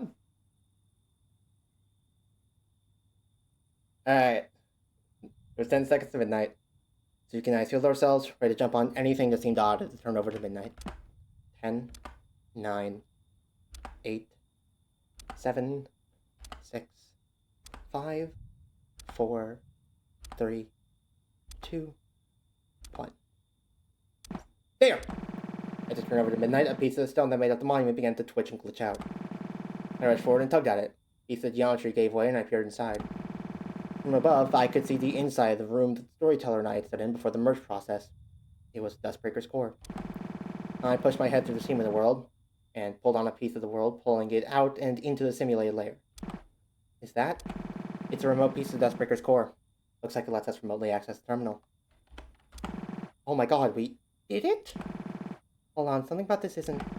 Before she could finish speaking, however, all three of us heard a clicking sound. This is so a Dawn Trap. This is so incredibly a Dawn Trap. There is no way in hell it would be this easy. Nothing in this game has been this easy. Anyway, Dawn's about to fucking bomb all of Cape Soy, isn't she? It was a familiar clicking sound. When I'd first heard many months ago at the Okawachi Shrine, I've heard over 1,000,000 times since then. The clicking of a gun. And what, might I ask, do we have here? The three of us turned around in shock, though we shouldn't have really been surprised. Of course, it wouldn't be that easy. Just a few feet away from the monument stood a tall, familiar figure. The Liberator. Trying to backdoor your own creation, are we, Chio? I thought you had more respect for your own work than to hack into it just like that. Chio grit her teeth. Lives are at stake here, Dawn. We're doing what we have to. What you have to do? Sounds a little weird to me. What you had to do was enjoy the rest of your days peacefully and wait for me to come to you on the turn of the new year. What are you talking about? What's happening in the new year? Dawn laughed. An emotionless laugh. Or so it seemed. Fine, I'll humor you. You already threw the chance piece I gave to you by coming out here to pull such a ridiculous stunt in the first place. Cut the villain, I can just get to the point, Liberator. And of course, if it isn't our very own traitor, what a crowd we've got tonight. I hope all the folks watching from your precious little TVO clients are entertained, because I sure as hell am. Suki tensed up as if to get ready to attack. I held her back. She was clearly trying to provoke us. At the turn of the new year, I prepared my own little escape rope just for you. The ultimation. No, you set up the fucking... What the hell are you doing? Of course you would know what it is, wouldn't you? As a field world keeper, I'm finally putting your precious little backup plan into motion. Keeping myself as composed as I could, I turned to Suki. Suki, what's the ultimation? Oh, it was a backup plan. Backup plan that I prepared during the initial event of the Severance of Emotion. A program that corrupts the simulator entirely. What? Why the hell did you... I don't know. I can't figure out why I did half the things I did, okay? I'm sorry. And you... She turned back to face Dawn. Are you insane? I thought your ML was to save Saturday without me. What the hell is corrupting the simulator supposed to do to help that? Dawn laughed again. Because it doesn't give you a choice. What? Dawn looked up at the sky. In just 10 days, everything here will be reduced to nothing. I do have Saturday's best interest in mind, and there's only one casualty I was aiming for. Yours. If you had just stayed put in Tokyo, or Sapporo, or wherever, you would have been able to live the last few weeks in peace. And then everything would end, and I would come for all year to save you, saving Allison, Chio, Saturday, and those hapless world-crossing sisters. You would have been saved, and Suki would have been left to rot down here as everything crumbled to dust around her. That was what I wanted. That's... insane. That's fucking insane. What the hell? And yet, here you are. She lowered her hand that had her gun in it. I don't want any harm to come to any of you other than her. Don't make this harder than it has to be. For your own sakes. A ripple of silence echoed across the night sky and into the waves behind us. No. Dawn seemed genuinely surprised to hear that answer. No. I decline. Decline? How so? I reject your offer. We're all leaving here together. None of us are being left behind. Dawn looked down. Whatever expression she wore, I couldn't make it out. So be it. She snapped her fingers, and suddenly loud rumbling surrounded us. On the other side of Dawn, a large grid of fissures opened up in the air behind her, and from each one, a cannon protruded, all aimed at the monument. Dawn looked back at us, back to her normal self. And we'll dance your way Saturday, Tasagare! With a maniacal laugh, she rose into the sky, hovering above us, surrounded by cannons on both sides. There had to have been over 100 of them by now. What are you planning to do against this? Looking pretty grim for your chances right now, I must say. I won't be shot. Say it again, I couldn't quite hear you from up here. You won't shoot me. Hilarious! And what makes you so sure of that? I'm just dying to know. Villain laughs destroy my throat. Your ultimation. It's charging up, isn't it? There's no avoiding it. Sure, what's your point, girl? Then saw myself getting a little smug. If it's charging on layer 1, and you're aligned with layer 1, you can't reset the cycle. It would require you to restart the charging process. And as a result, you can't hurt me. You'd be stuck down here as the world corrupts. Therefore, you won't shoot me. Or, more specifically, you can't shoot me. Oh, damn, I guess you got me. Not, you really think this is what it's all about, Saturday? Maybe you're still just as dense as you are at the start of every cycle. I clenched my fist. Then go on.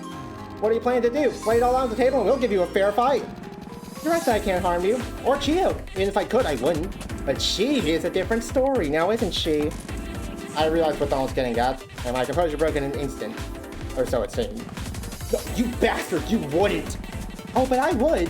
In fact, I think I will! What a shame! Okay, so that's what she's after. I'm gonna need your help here then. Dawn raised her pistol and aimed it squarely at Suki. Okay, listen, I'm gonna need you to follow some very specific instructions here, alright? I said it once before, and I have no qualms for saying it again. Good night, Saturday, Tasagare! Dawn fired her gun and a bullet erupted from it. There was no way Suki was going to be able to move in time. Suki, no! Okay, please restart the TVO client now!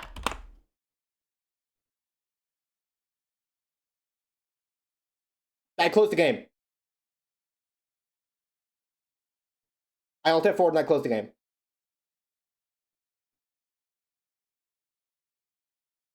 I really hope that's what they actually wanted me to do.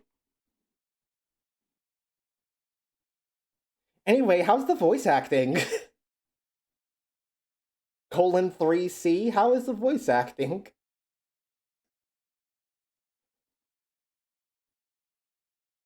He's vibing. The game had an update. There's no loading screen tip. Oh fuck, what the fuck? Oh shit!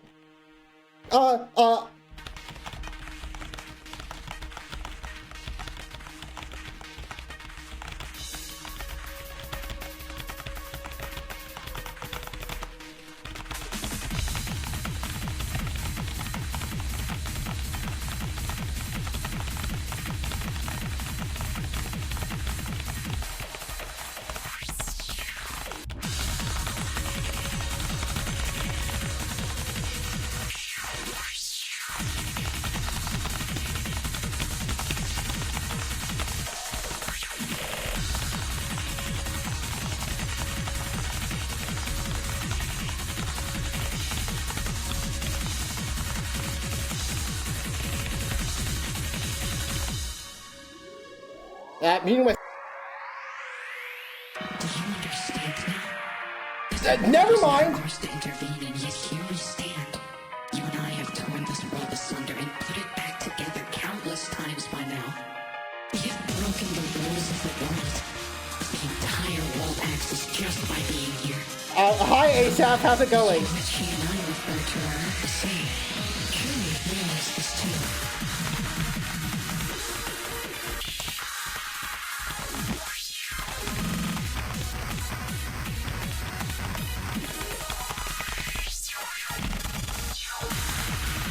I've been in the shitposting channel enough to recognize ASAP's voice when I hear it.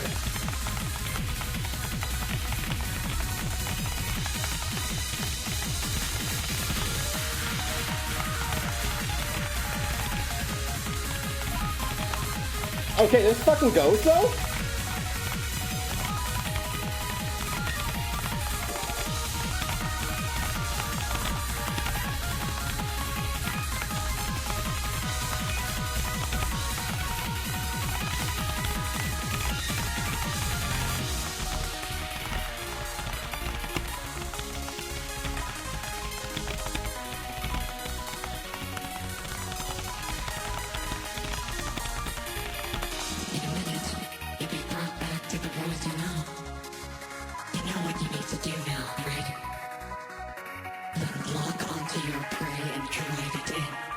Make her story complete.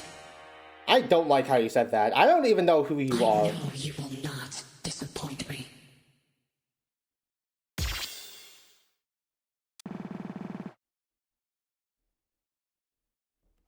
Holy shit, great voice acting, True. Nars barely recognized it was you. Okay, you sardonic little piece of shit. A gunshot, an impact, the sound of splattering blood. But nobody could see any of it. It wasn't that it never existed. It did, but now it didn't. I opened my eyes, and the first thing I saw was shock.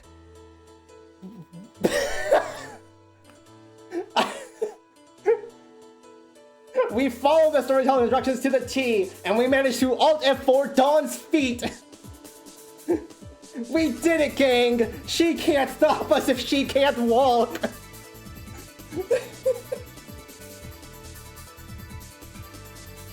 You're gonna miss your fucking toes, aren't ya?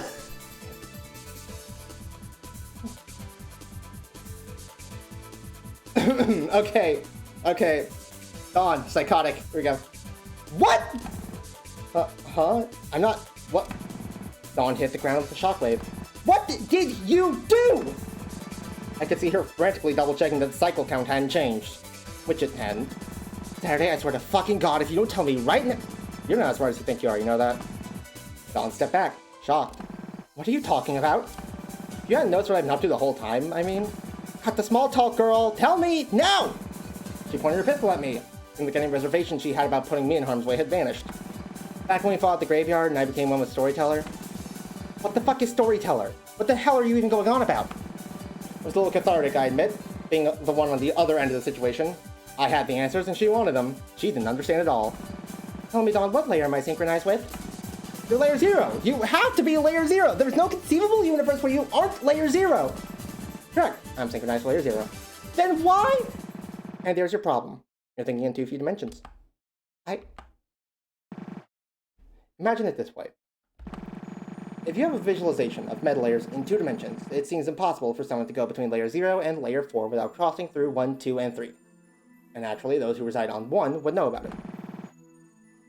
What if you expand your dimensions? The world axis is a beautiful thing, and nobody's truly understood it yet. For the infinity of layers that stretch upwards and downwards, defining the spectrum of fiction, there are worlds that stretch horizontally in X and Z axes. When I merged with Storyteller, I did one key thing of importance on my return to layer 0. I took a little detour through layer 1 of the world next to this on the X-axis, and set up a link. Just now, through the access, I had to the Dustbreaker's core. A link that allowed me to communicate, albeit in a very primitive way, with layer 4. That allowed me to remotely store data in the TVO client and re-access it. You aren't saying you could have... You saved and reloaded the entire state of the World Keeper. I smiled. Dawn staggered back in shock. She was quickly realizing that there was little she could do to counteract this. Shit, you're fucking mental. I sat forward. Game's over, Dawn. You've lost. It seemed like my one-up on her wouldn't last very long. She quickly got up and brushed off the dirt that had gotten on her dress in her fall. I think that's gonna be enough to take me down. You haven't been paying attention. I glanced up cautiously, unsure of what she was planning. You're forgetting the one thing I have that you don't? Yeah, what would that be? Dawn smiled again, and their cold smile devoid of any sympathy. The end of the world. It's not charged up yet, don't try to trick us with that. It's gonna need to be fully charged. You wait until your phone's at 100% before taking it off the charger? But trying to activate automation prematurely is... You have any idea the risk that possesses? Dawn's anger flared up. I don't have a choice! None of you understand! If Saturday wants to play with fire, then we'll dance by fire. And in an instant, she was gone. Even I can tell her retreat was hasty. I must have really concerned her with my newfound ability to save and load the data to the sim layer. Dookie, what happens if the automation is activated prematurely? Nothing good. Even worse than it already would have been. The deletion process has less power to draw from, so it's prone to... Before she could finish, just like at the graveyard, the sky turned a violent shade of red.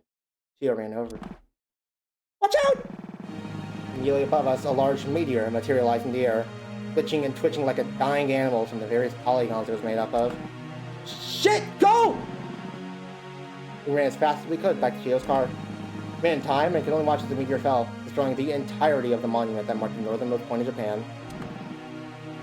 Can we make it? Suki grimaced. Not out of the woods yet. Chio, get the car going, now! A violent earthquake began to shake the ground. Tears and cracks in the simulator formed as the ground began to split apart. We jumped in Chio's car as fast as we could. As we sped down the highways, I heard a shrill laugh above us. I couldn't see who it was, but there was someone up in the sky. I knew who it was. Let's see you wiggle your way out of this one! There was no mistaking it. It was the end of the world. We had gained an invaluable ability, and spread up our time limit at the same time. There was no more turning back. This is the finale of the story. Yeah, I knew that wasn't the end. Like I said, I was there for cross-splitting of worlds. We haven't done convergence yet. Pandemic call. The end of the world be... What? What? Wait, what? What? Wait, what? Wait, what? This is also where I'm stuck. Oh! Oh no. Oh, I don't like the sound of that.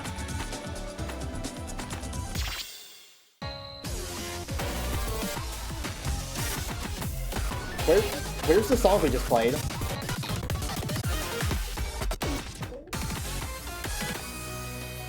Hold on, I know how to figure it out.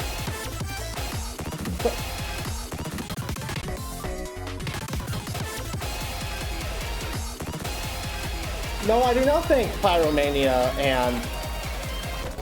There we go. Wait, no. No, once again, I do not think this is the right direction.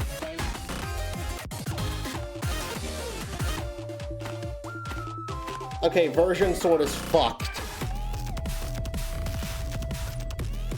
Watch X6 again, but don't F4. Watch the timeline where she ends up getting... Watch the timeline where Suki ends up getting wrecked. Alright, I suppose we'll do that real quick.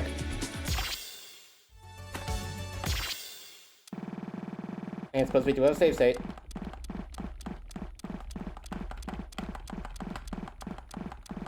Is this game also a puzzle game? Yes, there are some puzzle elements to it. Which, you know, is exactly what I love in my video games. Hi there, Dawn. How's it going, favorite war criminal?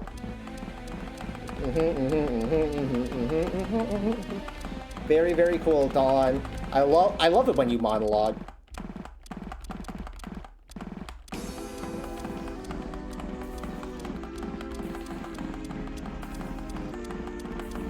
Yep.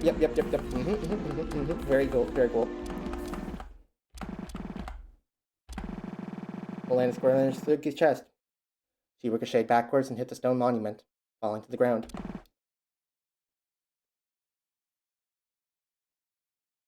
I do not like this.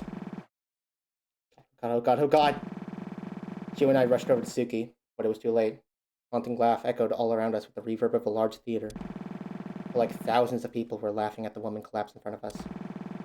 Suki, no! After that, I don't know what happened, but I heard the cannons disappear. When I opened my eyes, Dawn was no longer present, and neither was Suki. Nothing felt real anymore. I staggered to my feet and stepped slowly toward the body of the woman whose appearance matched my sister's had lied less than a minute ago.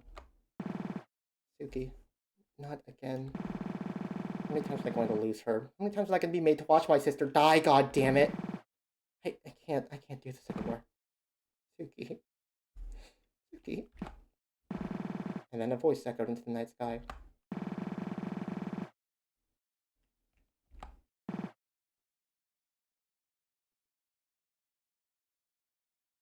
What?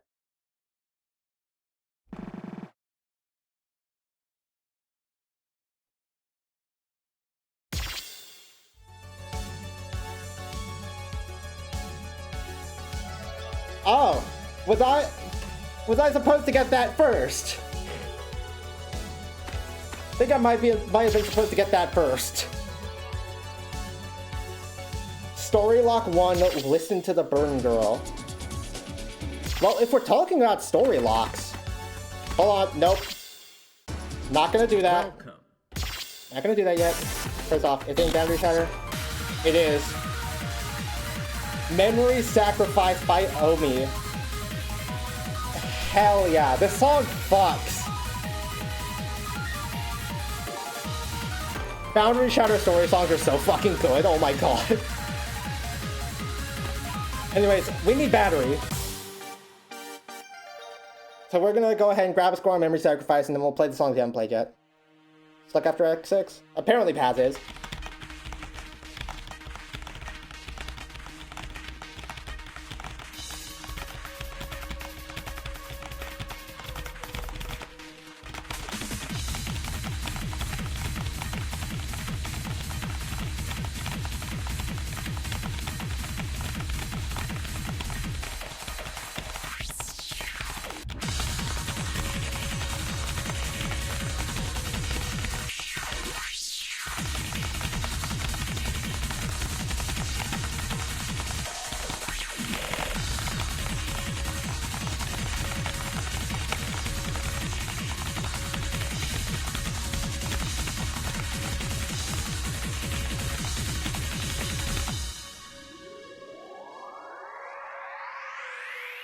Do you understand now? This world was never ours to intervene, and yet here we stand. You and I have torn this world asunder and put it back together countless times by now. We have broken the rules of the world. The entire world axis just by being here. Maybe it means this has a clue. What she and I refer to are not the same. Truly realize this too.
I think this is supposed to be where part 1 of Final Chapter stops. What you need to do now, right?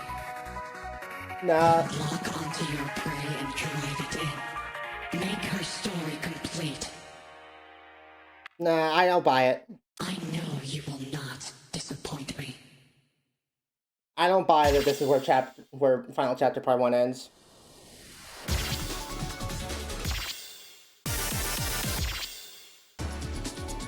Oh, I wonder if I have any titles for them. Clear Memory Sacrifice. Yep. Why are the titles going off screen?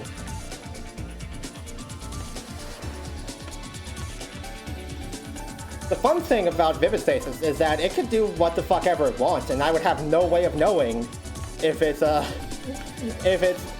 glitch or if it's just supposed to be that way.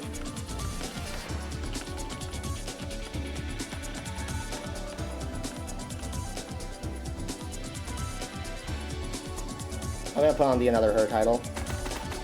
Alright. We have some songs to play that we haven't done yet.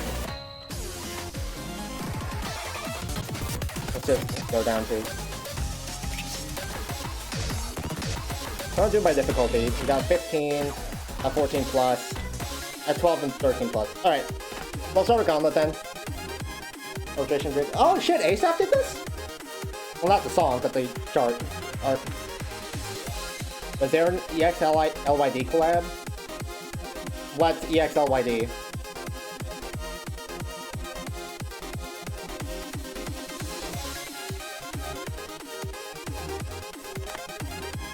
I don't know what EXLYD is.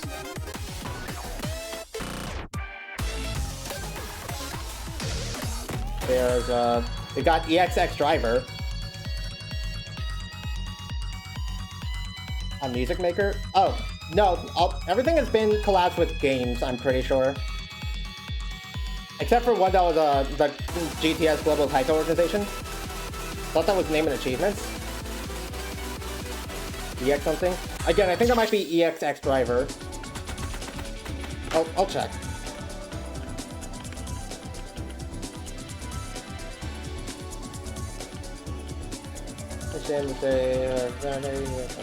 Nice. Okay, ratings. Classified, Mad Arsonist, Bad Arsonist, Latin, No Word Virtue, World Keeper, Internet Cycle, Birth of the Universe, Black Hole, Eternity Breaker, The Liberator, Turn to Null, Togetherness, Another Herd, One Miss Wonder, Midless, Boundary Breaker, Tower, What the Fuck, The Beat Goes On, Sound Scanner, Ultimate, GTS Part 1 Completionist, 1, 2, 3, 4, 5, 6, 7, Rhythm Doctor Certification, is this for real? Natural Navigator, Millennium Debugger, the ending, Third Ending Hunter, Ignition. Yeah, no, I don't see anything that could be like an EX something.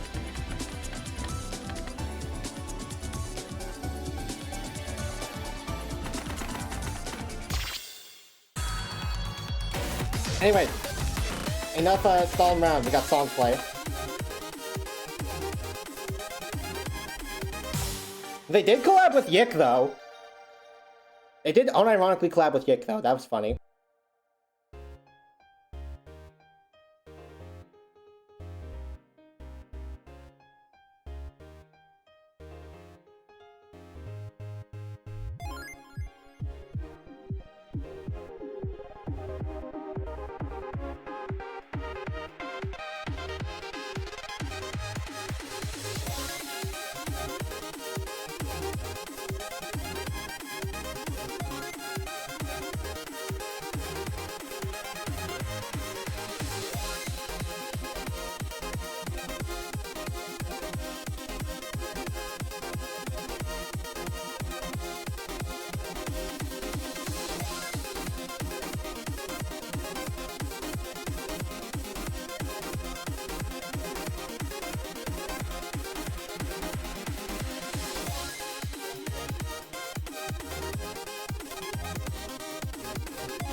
Not bad.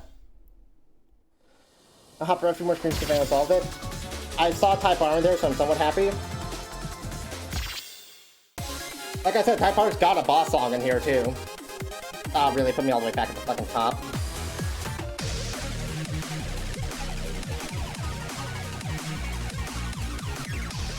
We got Estelian and Ione in here somewhere.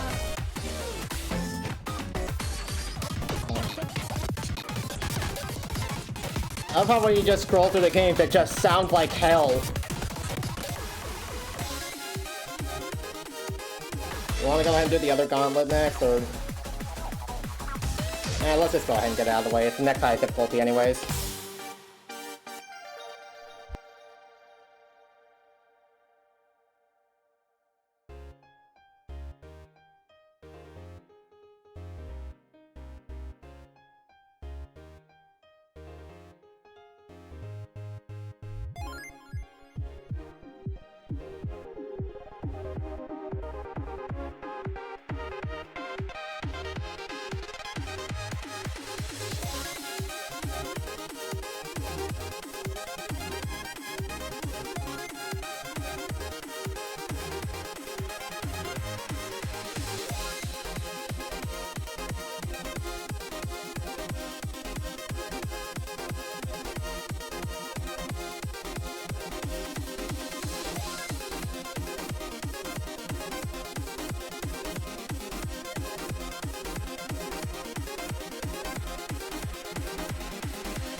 Nice, just barely got the S on that one too. It's not the ending, I received a hint and following the lead. Yeah, I had a feeling.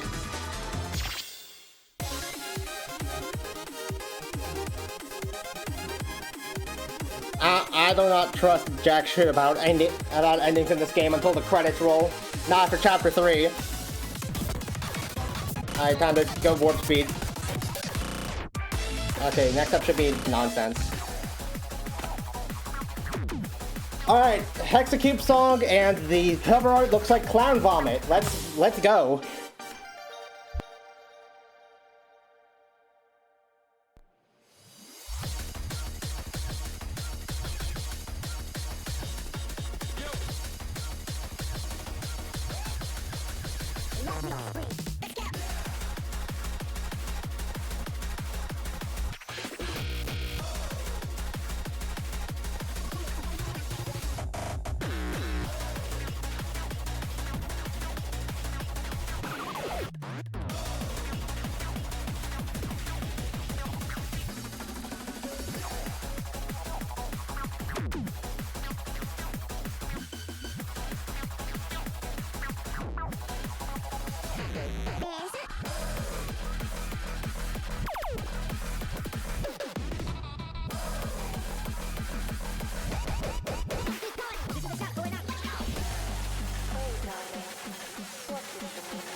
Damn, didn't get the S.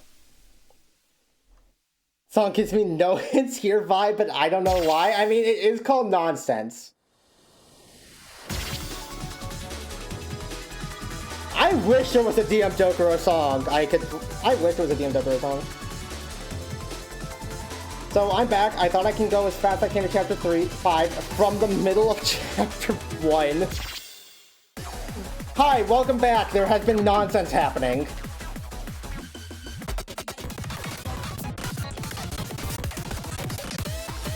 Alright. Last new song, and then we'll go into try and figure out story stuff.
I heard you like doubles.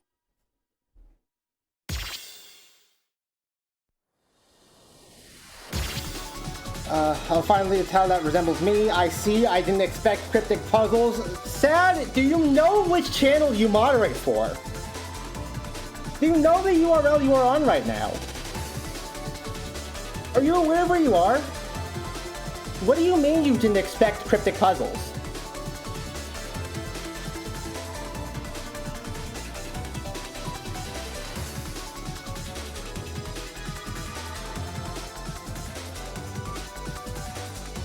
You're aware of where you're at, right? Anyway, good song. I think I soft locked myself now. That bodes poorly. Yes, but in rhythm games? Yeah, it's a rhythm game with cryptic puzzles. That's why I'm playing it.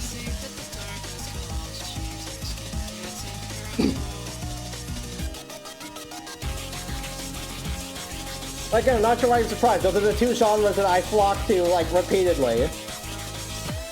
Alright, so...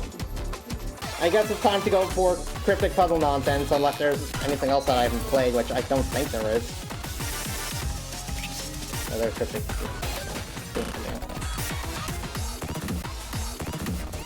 One day, Kuraraki, motherfucker!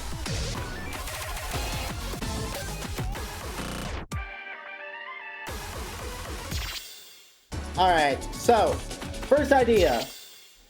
The whole thing started off with... Oh wait, hold on. Right, I wanted to buy what nodes I could. Crack in the earth. Well, that's certainly interesting. I guess we'll play that.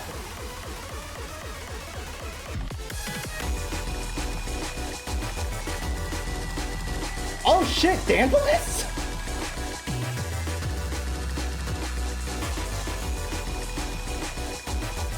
Alright, let's do this. Actually, do you think this is bugged and going to the Discord? Alright. I'll be here.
What just happened? I think I blacked out in the middle of that song. What the fuck? Anyway, yeah, that's a vibe. I dig it. I think I've said I dig it for most of the songs here. Except for Heptagram.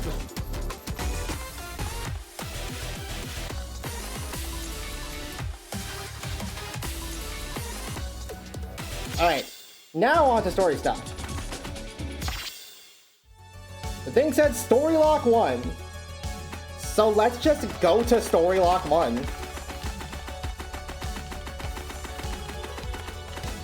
See if there's something there.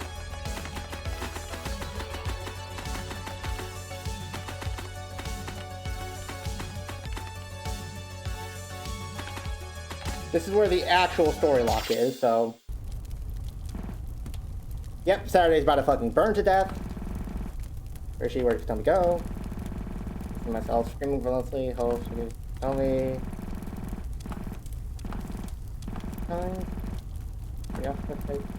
When you open doors, dynamite takes the planes on all sides, door off, flung off their hitches without any effort at all. No, there. I just want to know.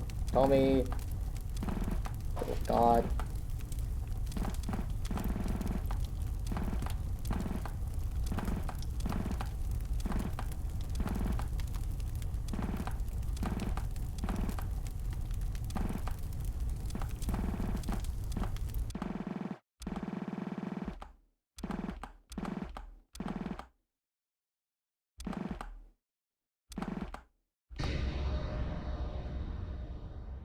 Ah, fuck. Saturday Tasagare is dead, guys. Pack it up.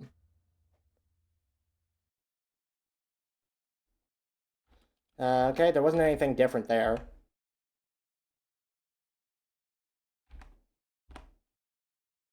Wait, did the requirements change? I wasn't looking? I know I was able to play this earlier, but anyways. Okay, so it wasn't at story lock 1. Well, I suppose that's supposed to be lock P.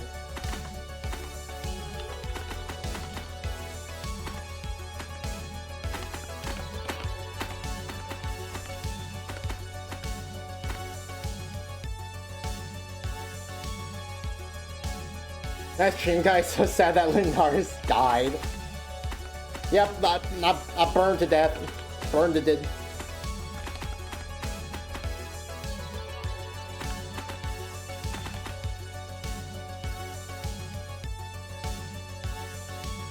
Now, it wouldn't make sense for it to be here, because, like, even if we were going by numbers, these would be locks 2 and 3.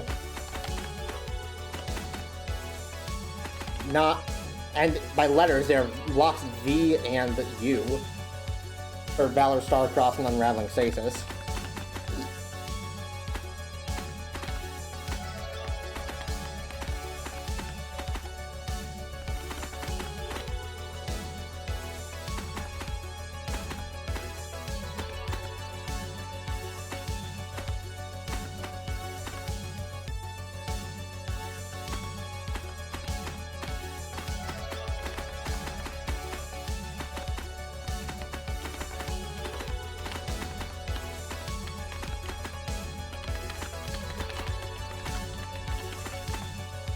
That PNG's not fat.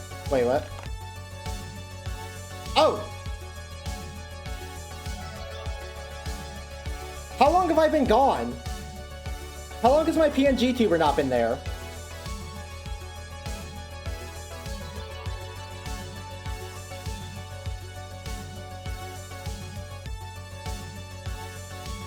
Anyway. Listen to the Burden Girl. Maybe TVO's got something. Welcome. TVO is gone. Right, between space.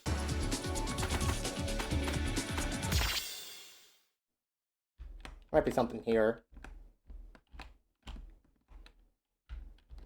I'll see if there was anything here. Would probably. Okay, TVO doesn't have anything new in it, unsurprisingly.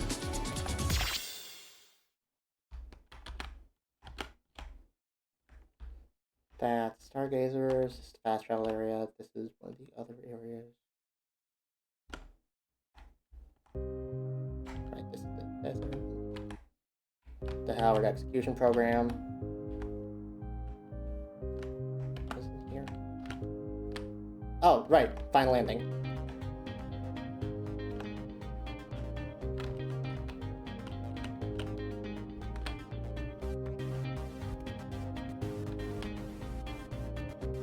Holy shit, it's the Undertale dimension. Toby Fox collabs with fucking everybody these days. Alright. Maybe there's something here. I would not be surprised.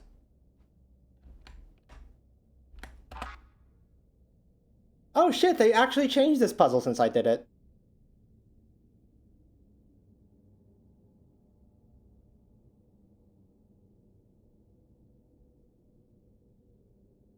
Yeah, I could, like, actually figure this out. Oh my god. The first incarnation of this puzzle was fucking impossible. I don't know how anyone did it. I don't remember there being a river of blood there.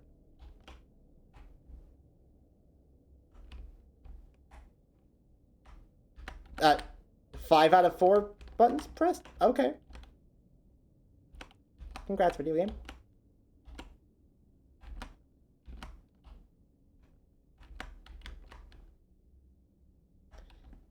There is the ambulance thing, right? Oh. Yeah, I have to press the button.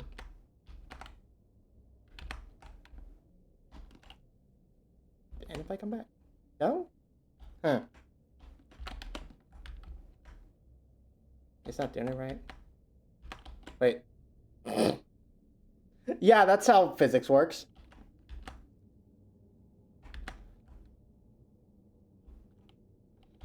Man, what does a girl have to do to see Suki get run over by a car?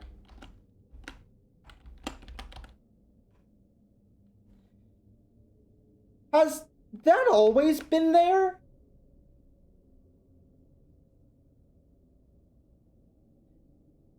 Hey, Paz, what the fuck is that on the right side of the screen?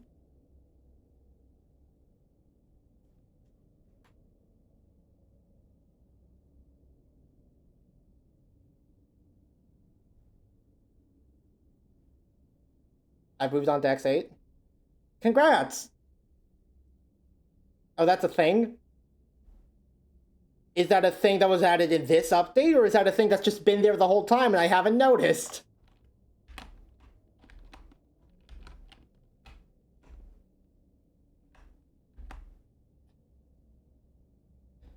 Fun fact, you can look up in vivid stasis.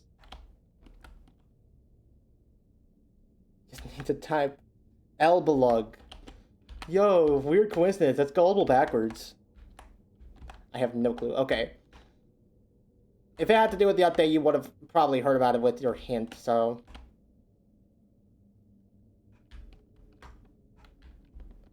They maybe... Might be in the room with Sentinel. Worth a check.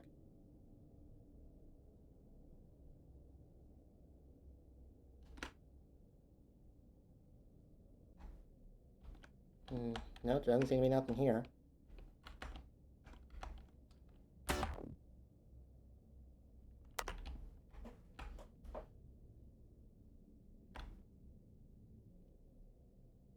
No, hold on, I can't get back, right? Gotta use the save warp.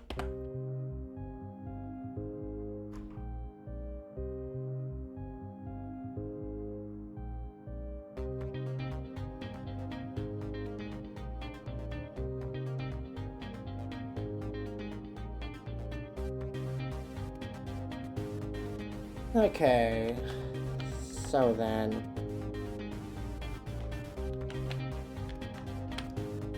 Either I investigated the wrong parts of between space, or it's not in between space, which that very much might just be what's going on here. Also, I'm noticing something, like, when you come back from the menu, there's like a airport fade for a little bit.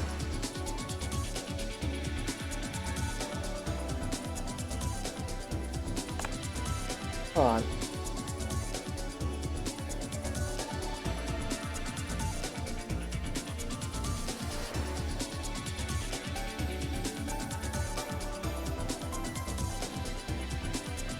Alright, hold on. Gonna...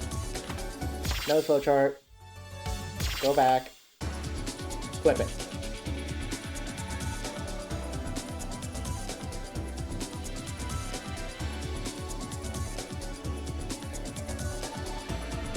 What are you trying to find? Something. All we have in the way of hints is story lock 1, listen to the bird and girl. I don't know what that means, so I'm just trying to find something.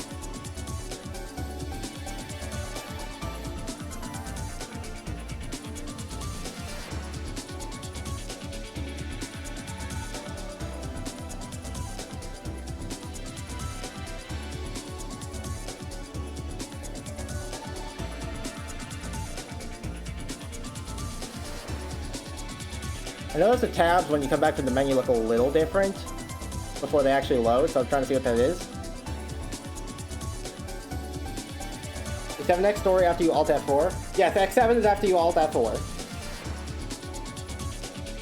Also, I think I was talking about with the things looking fucky, it just seems to be like where some fade-ins weren't actually done right. Oh wait, actually no, it's just all course mode. The background of everything is course mode. For some reason. Okay. Or whatever.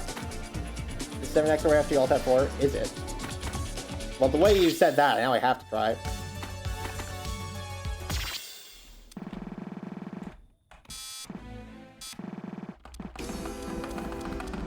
Left control makes it go very fast. Alright, killed the game again.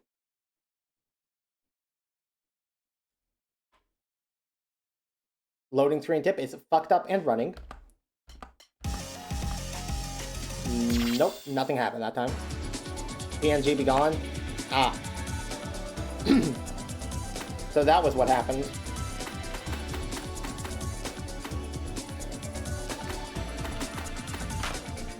Is somebody hiding in the character change menu, maybe? No. No, they're not. Oh, I know who's burdened. The shopkeeper. The poor, poor shopkeeper. You're probably just, like, so sick of everything, aren't you? Is there, like, any way I can interact with you at all?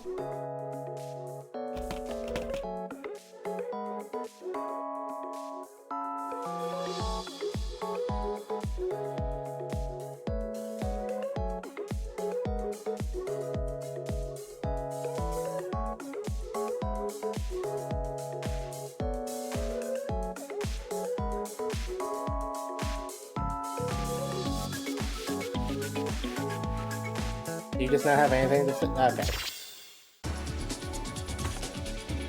Okay, listen to the burn girl.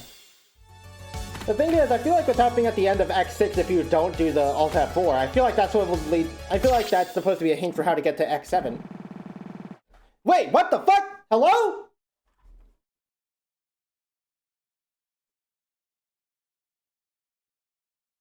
Shit, hi storyteller, how's it going? I thought you not existed. Hi, this is X7. Wait, is X7 not the story entry you get when you fucking Alt F4?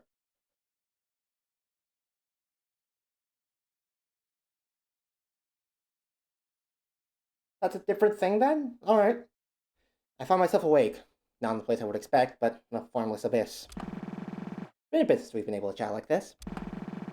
My vision adjusts, and I make out the form of a woman in front of me. Ah, storyteller. Oh, you remembered. I'm honored. It'd be hard not to. I haven't been pulled awake like this. Right, I do apologize for waking an observer such as yourself from your position, but I felt it was necessary to dispel some information about the oncoming apocalypse. I thought you glossed over X7 like it was nothing. Because I thought we had already seen X7! I thought X7 was Suki and... I thought X7 was everybody getting to the car and running away from the monument.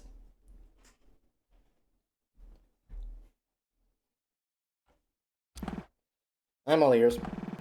As you've just observed, Saturday has gained a valuable asset to our journey. The ability to store Dustbreaker data in your world and access it remotely to save and load, in a sense. I nodded. I'd like to introduce a little mechanic I've added to the TVO client to allow you to assist her in surviving this ordeal. I've dubbed it the memory bank. I see. From this point forward, you'll be able to remotely store and re-access the data of individual inhabitants of the simulator in the memory bank. Think of it as a save state for an individual person. This feature is quite intensive on the client, so I've limited it to only being able to store one slot at a time. If you want to replace data stored in the memory bank, you'll need to clean the old data out first. Seems really helpful, but how exactly did you make this? You're not exactly here anymore. Storyteller laughed. I wonder. I'm sure you'll find the answer to that in time. There's always more dimensions than what you can see. Right, of course there is. Regardless, I may still have a part to play here, so I'm sticking around as best I can, at least for now. Fair enough. Now, this stream must come to an end. Return to your slumber of observation, and surely you'll be able to guide Saturday to our reunion. I appreciate it. Don't mention it. Night-night now.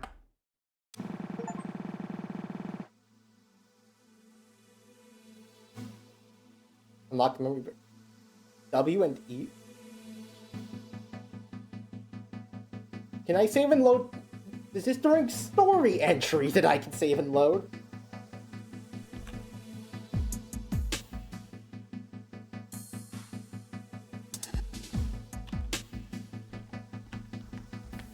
Oh my god.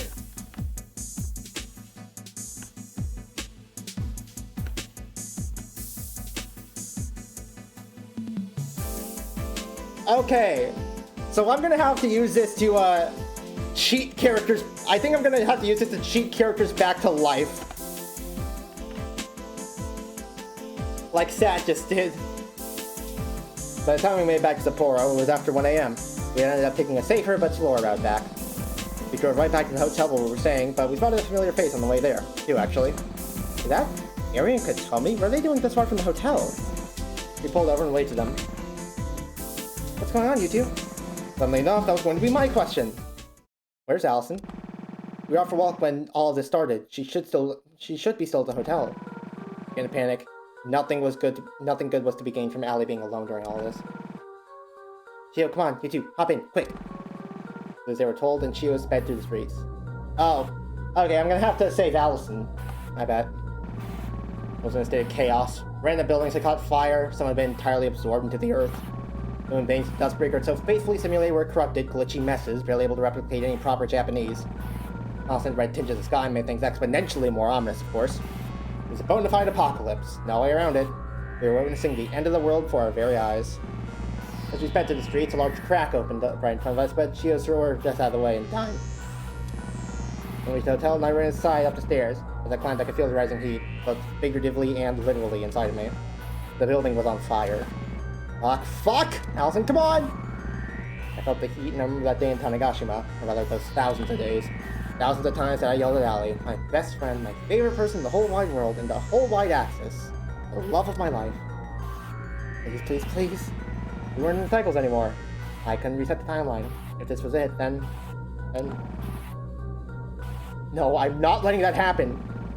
Before we were staying on and rushed to our room, embers greeted me. I swung the door open, and my eyes took a bit to adjust to what I was seeing. First, bubble. In front of it, two contrasting colors.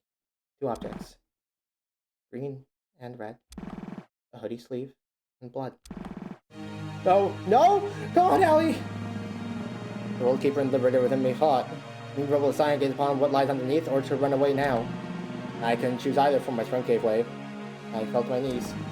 And then the fire consumed me. Ah, familiar feeling. This is what it's like to die again.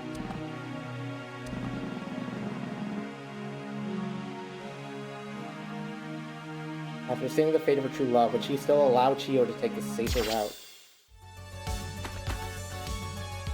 Okay.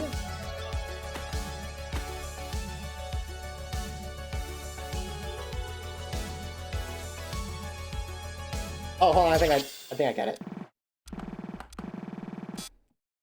Gonna fast forward through this. Oh, fuck, fast forward too far.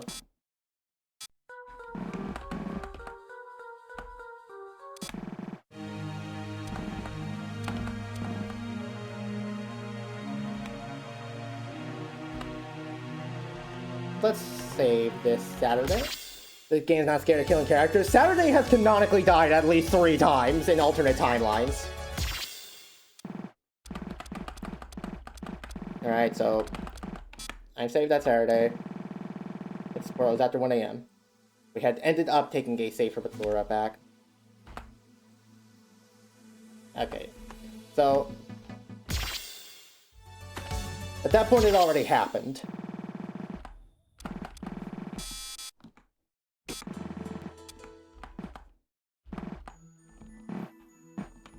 Yep. No, I can't load that. I can't load Saturday in now. Oh, fuck. I wish there was a way to fast forward at a, like, slightly slower speed. Well, pro tags, even if they die, they can't and won't. Yeah, you're right. Allison has also died twice, I'm pretty sure.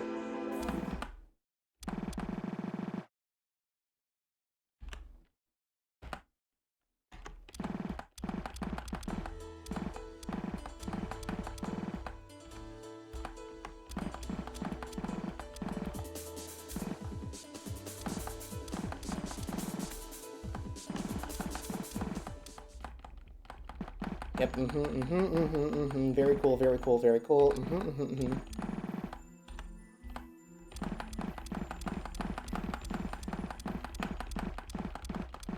Yep.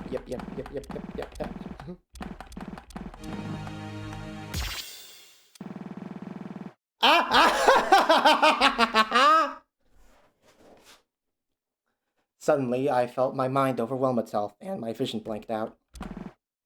Ah, Allison! There was no longer any fire around me. Then in front of me stood two concerned girls. Huh? Allison, Saturday, are you okay? What the fuck? What? I was confused. It took me a moment to realize, but I did. That was you, huh? Guess it makes sense that you'd be able to do that much more freely than I could.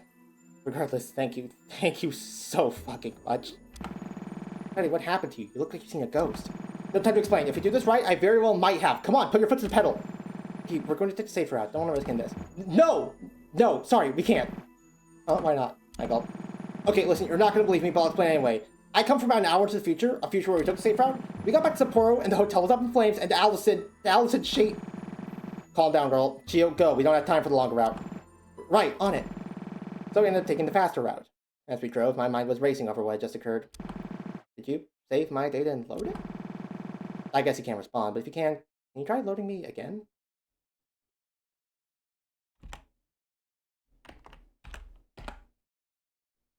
I tried. I don't know how this is integrated into your TVO client, but maybe try saving my data and loading it immediately. The feeling is really distinct. I'll know if it'll work. Got you. Ha! Suki looked over at me in shock. Fair enough, I guess, but that's besides the point. It worked! I remember passing by this place on the way back. Holy shit, I actually made it back in time. This is fucking insane. Okay, but seriously, this is insanely helpful. You'll need this to survive all this shit. I'm counting on you, okay? Came back a lot earlier thanks to the route we took. This time we didn't run to Area and Katomi in the same spot, but closer to the hotel. I explained the situation, and they got in as we raced towards the hotel. No, shouldn't be surprised anymore by this, but this is mind-boggling nonetheless. Useful, absolutely, but very confusing. Yeah, I don't know the extent to which it can be used. I had to launch through test save on the way here, so they can do them relatively frequently, I think. Once we arrived, I rushed into the hotel and upstairs. The building was not aflame yet.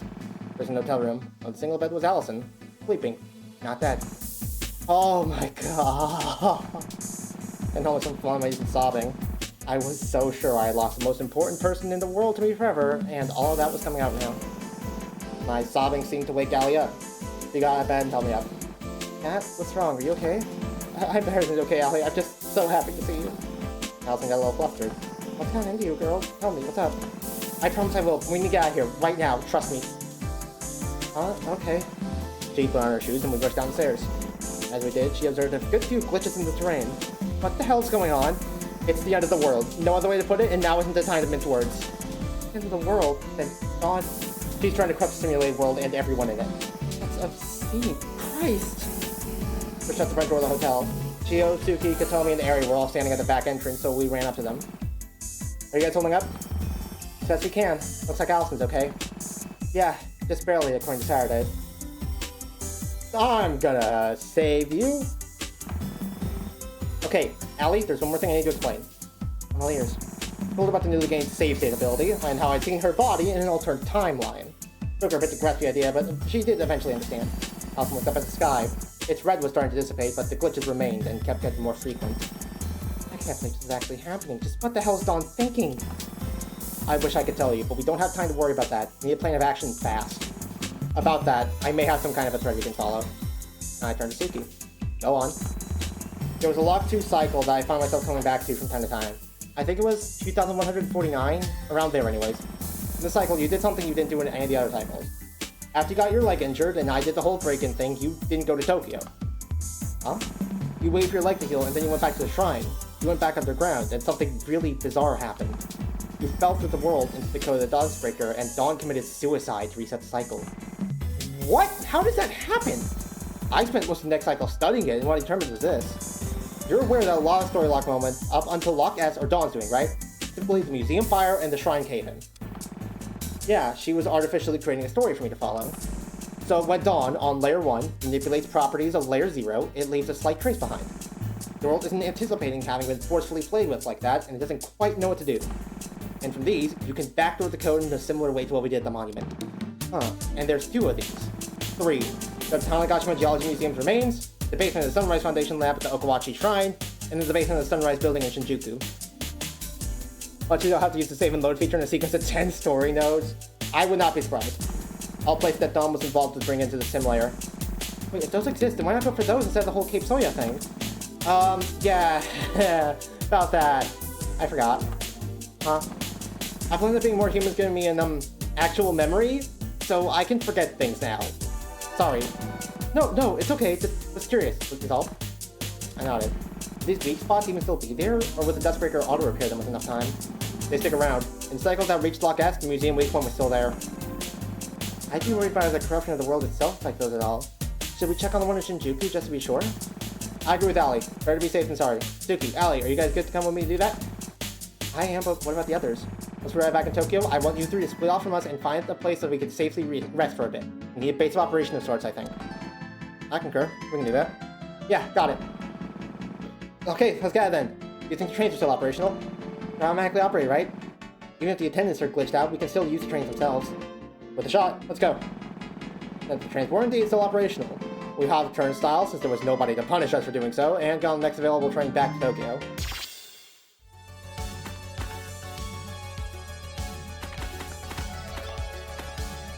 Oh no, I'm gonna have to farm so much fucking battery.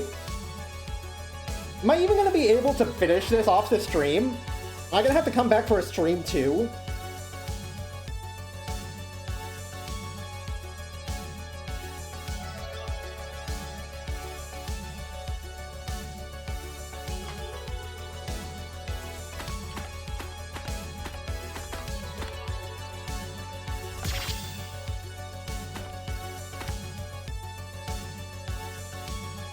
That's why I have battery times 8 in accessibility. You know what? Yeah, sure. Actually, nah. I don't feel like it. We can just do it over multiple streams. If you guys don't mind.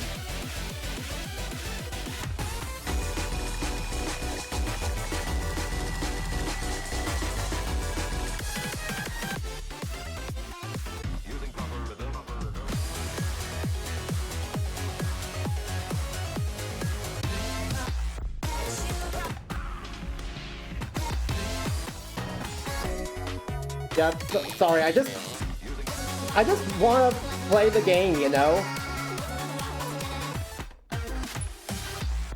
I want there to be some video game playing.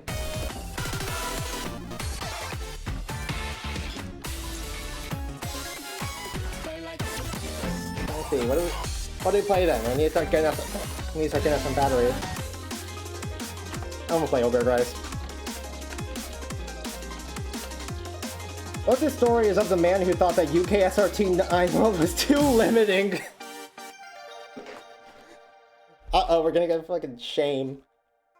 Wait, no, it's gold.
Shame was UKFTA. Okay, yeah.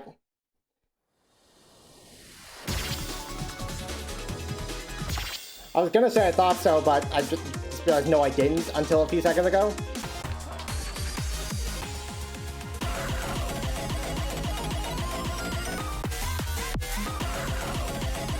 You know what? Yeah, let's play UTF. I'll play UTF. Alright, chat. Feel your arms relaxing and feel your arms letting go.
Everything I told you was a lie.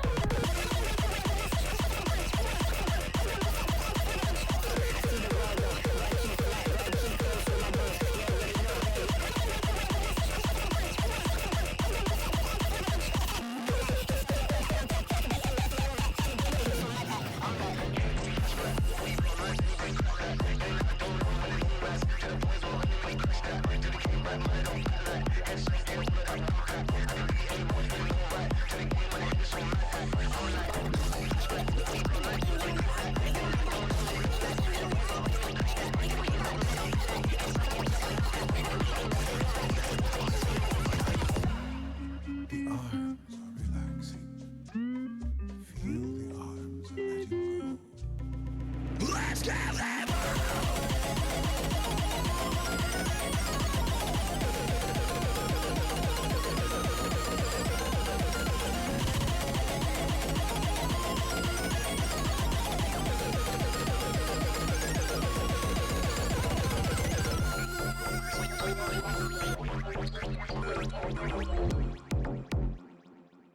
I think that's a high score?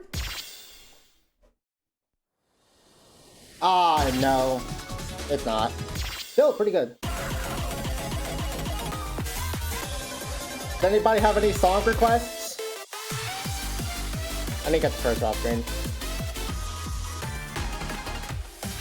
I'm probably just gonna play songs I want to play unless there are any specific requests.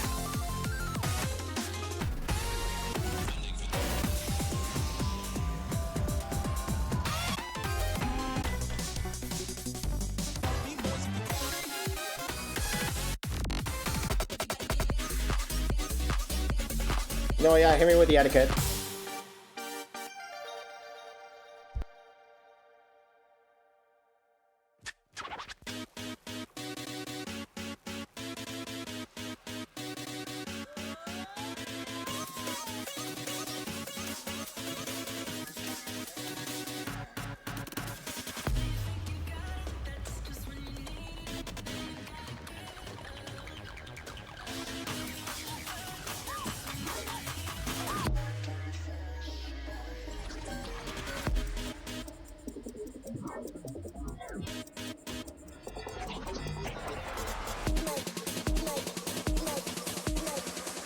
She's my best friend. Break her heart on her.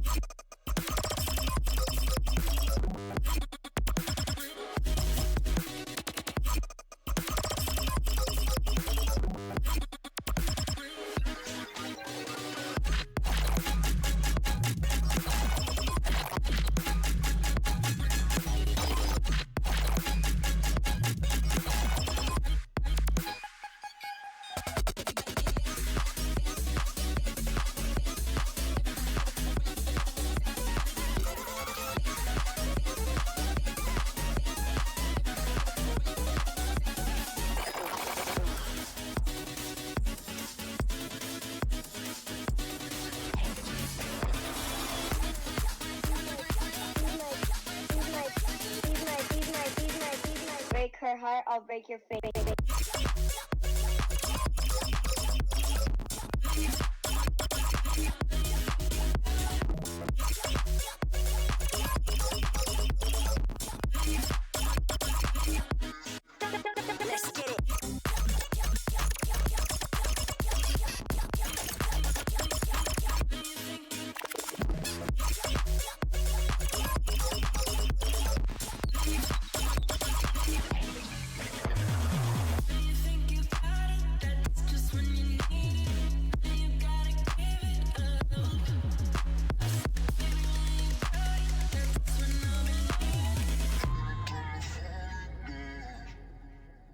Oh shit, that was a good one. Nice. Went from AA to S plus. Let's fucking go.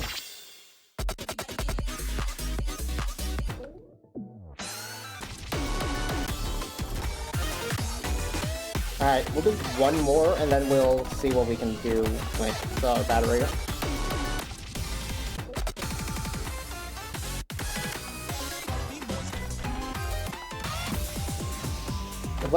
Let's fucking do Aleph Zero, why not? Leave.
I didn't even see those notes come down. I forgot they were there.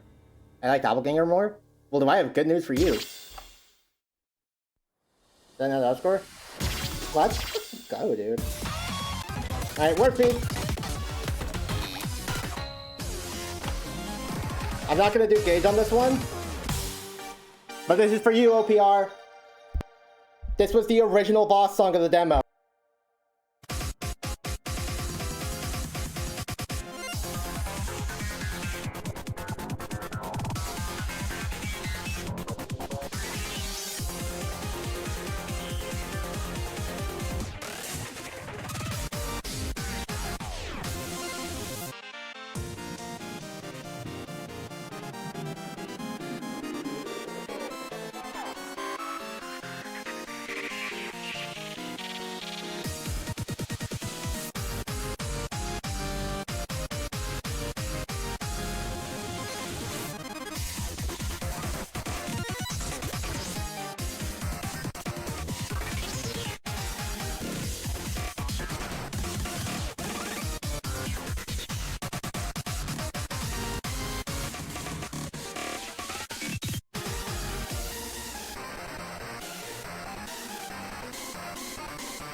almost a Ness on that one too.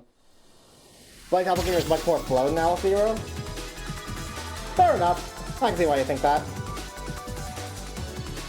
Massive upscore though, still. Apparently today's another day I've locked the fuck in. Yo, I'm back up to 15,000! Wait, hold up, when did that happen?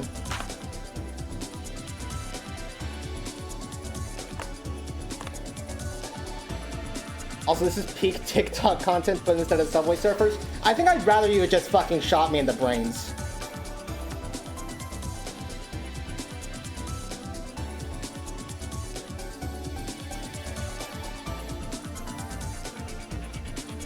Well, why did I hit 15,000? Man. I wish I had noticed. Alright.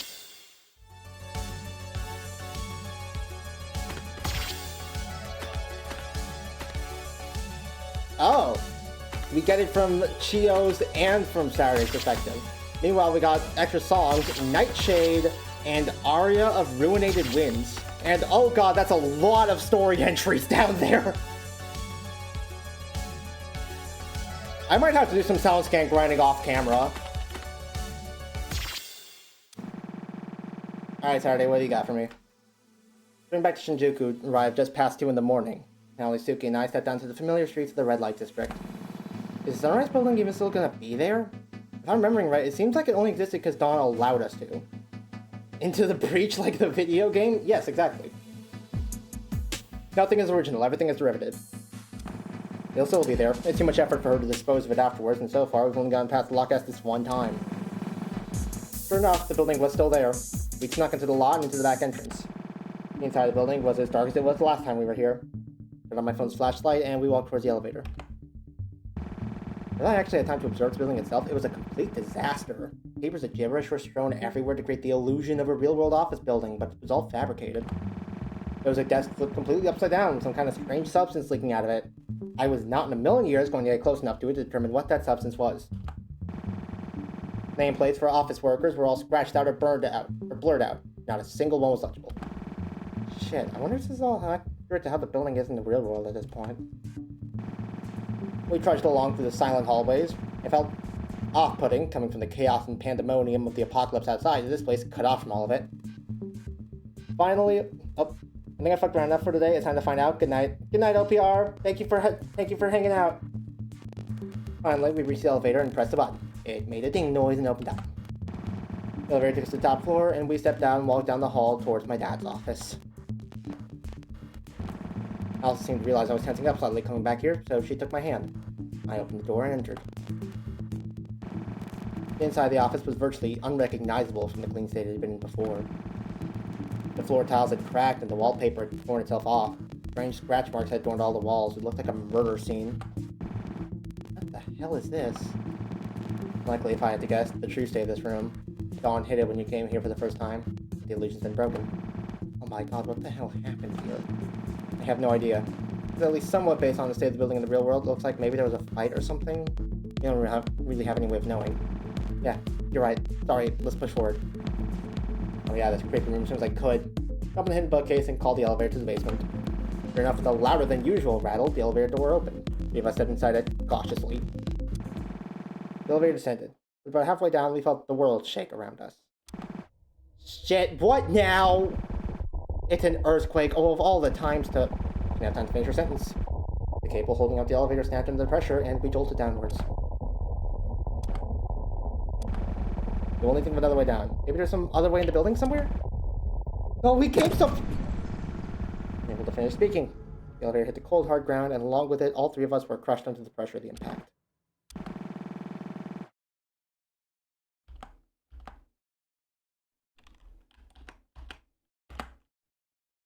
Gotcha. Okay, I'm not allowed to leave. We'll just have to expect the flowchart then. After splitting up from our group, Chio, Eri, and Katomi headed closer to the main boulevard of Shinjuku. Okay, I don't exactly think we're looking for a 5-star hotel here. We should find somewhere that's at least better than a garbage dump. Any ideas? Why we're bringing it to a hotel again? You never actually told me. Because we can't book an actual room with a state that simulates civilians are in. Fair enough, but like, Have you tried? Yes, we did. It was not fun. Okay, point taken. The hotel is literally right there. You're pointing to a large 10-ish story hotel, the Shinjuku Grand Tel Hotel. Worth a shot. Is there a back entrance? Of course there's a back entrance. Walked around to the back entrance, but contrary to what Chio said, there was no employee entrance. The back door was just another entrance to the lobby. So there isn't a back entrance. Okay, yes, fine, there isn't a back entrance. You have any better ideas? Honestly, Chio, that's kind of an L for you. Like, what are you doing? Look, it's like the Tony points to the hotel right across the street. A brand hotel marked with a large L logo. It really took an... They walked forward and pinched Katomi's cheek. Ow, I hate it when you do that. And take this seriously. I am, seriously, it's right the L Hotel. Katomi, you can literally see the sign from here that says they're completely closed for renovations. He's right. He was right, you can see the sign from where they stood. Although I may be able to do something. Follow me. And Katomi followed the area, she ran out to the back entrance of the Hotel L. There's a door here. There sure is. Can it? I picked up some lockpicking through my time in turning as a detective. Let me try this. That small lockpicking tool began to fiddle with the lock. Young Katomi looked on in a mix of bewilderment and amusement. Is this really going to... No, let her cook. Check this out. She was lockpicking, however, a shout rang out from behind them. We then spun around to see an angry, glitched-out civilian pointing at them and yelling. They will never catch me alive. Harry sprinted off down the street. Katomi and Chio shook themselves out of their shock and started running after her. Harry, wait up! The girls ran through the corrupted night streets of Shinjuku. They had obviously lost the person pursuing them long ago. All three of them were too scared to look back to see that. Finally, they stopped and caught their breath. Sheesh, what a pain. It's running that fast. Since now, when I was trying to not let whatever that thing was get its hands on me. Analyst thinks are a powerful thing, you know. She aside. Well, we're still without a place to stay, and I don't think going back to the hotel street's a good idea. About that, I looked up at the building based out that. It was a large video arcade that advertised itself being open late. The shutter was still open. An arcade? Is this really going to be enough? Say yourself, we're really looking for a luxury residence here. She aside once more. Yeah, I guess. Let's see if any of the floors are, like, empty. They combed through 8 of the arcade floors, but they were all at least a bit occupied. They finally managed to find a box completely devoid of corrupt civilians on the 8th floor, near all the older games. After they sat down, Ari got a message. Let's find a place. We're done on our side. That Saturday? Yeah, games are done. Already? That was fast. Well, we did, but... See, it's not exactly a luxury hotel, but it'll work. I'll send you map point the address. Okay, cool. Thank you so much. We'll make our way over now. Girls put our phones down and breathed a sigh of relief at having found, at least for now, a safe spot. Further on housed lots of fighting games and scene attack games, and score attack games in the 90s. Ari stood up and walked over to one of the older fighting games, then looked back at Chio. Not a chance in hell. Alright. Oh, let's warn Saturday.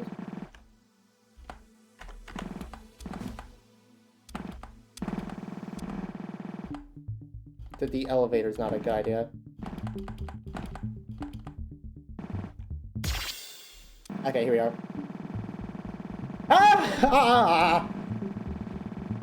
By the time I realized I wasn't falling anymore, Suki and Ali were already looking at me, shocked by my sudden outburst. But did you jump back again? Yeah, that was a close one. The hidden elevator in my dad's office is a no-go. An earthquake is going to hit sooner rather than later, snapping a cable. There's no way we can get up there fast enough to start going down before it snaps. That's a problem. Is there any other way we can get to the basement? The whole point of the basement in the first place is that it was only accessible by that one elevator. But today the world and the terrain might have changed. And we're trying to take the normal elevator down to the regular basement floor from here. It's possible the cave-in might have opened us a way into the secret basement. I think that's our best bet.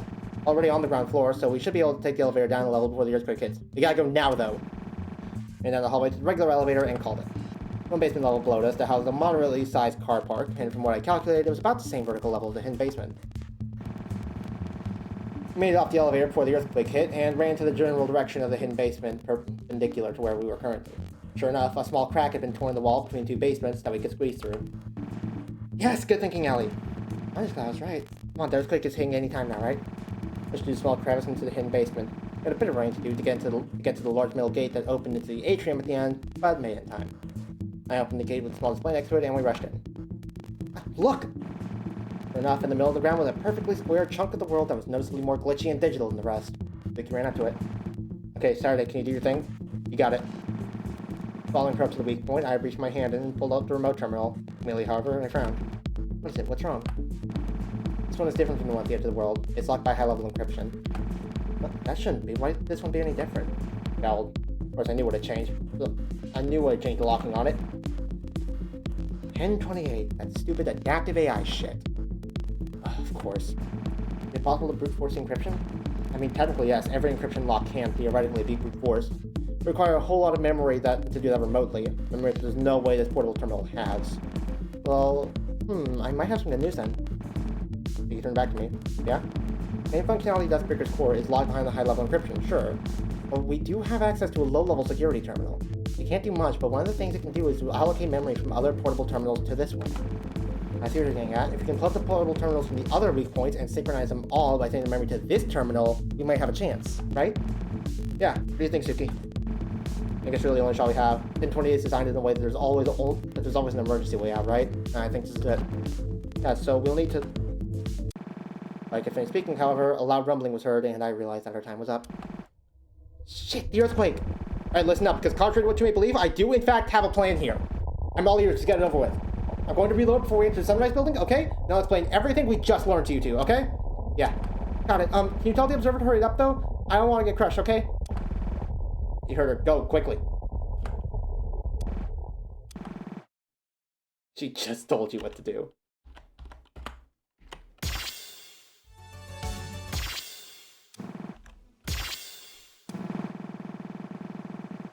Okay, I'm back. Take a look at me, but realized what was up soon enough. You got reloaded, huh? What happened? I did, yeah, and a lot. I'll explain, just give me a sec. Getting reloaded is surprisingly exhausting. On my breath and explain what had happened in the basement. Well, I'm glad we have something at least. So what should we do now? I think we'll need to split up into groups of 2 to be able to have all 3 terminals open at the same time. Yep, we should see if Harry and the others find a place for us to lie low for a bit. Can you text them? Yeah. And place, put it on our side. We did, but it's not exactly low, it's a little work. Send that point. Okay, cool, we'll make our way over now. But when my phone looked back at Ellie and Suki, they found some kind of place, I think. I have a location. Alright, is it far from here? Nope, we can walk. Alright, let's go then. I'll Ellie off the bench and we left the empty lot. And there we go, that's that part open. Oh boy. That's 3 story nodes at once.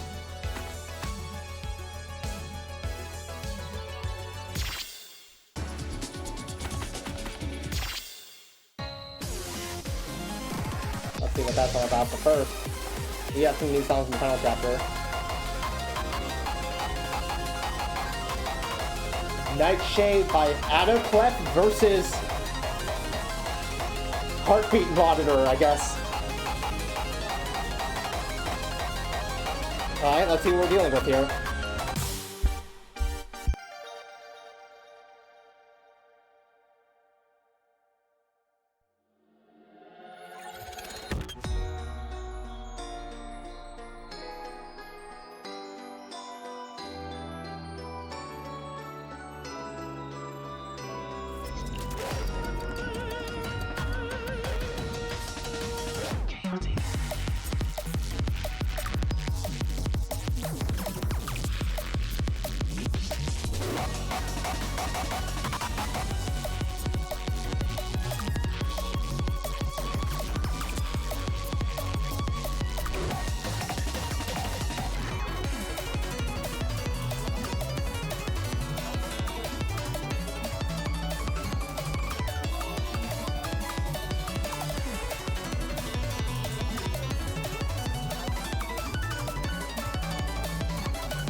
Oh, that song fucks.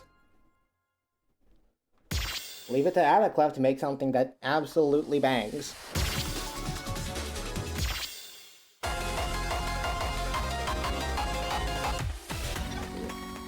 An aria of Ruinated Winds by Cloud Patch.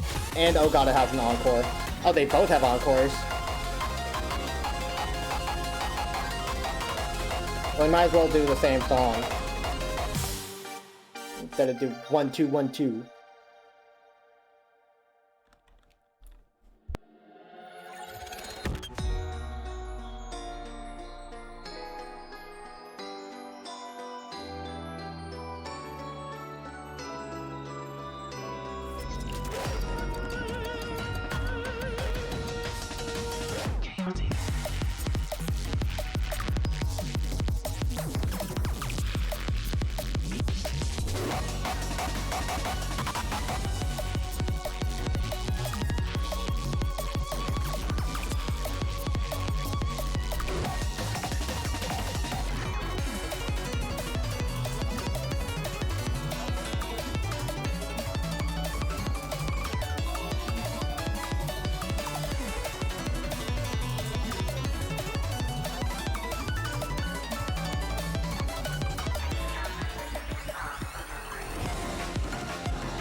Yeah, that's certainly a step up. I do not understand those bumper and hold combos. Very patently don't get it. Anyway, Aria of Ruinated Winds.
I gotta give it to the Vivid Stasis originals. They sure know how to make it feel like the end of the fucking world.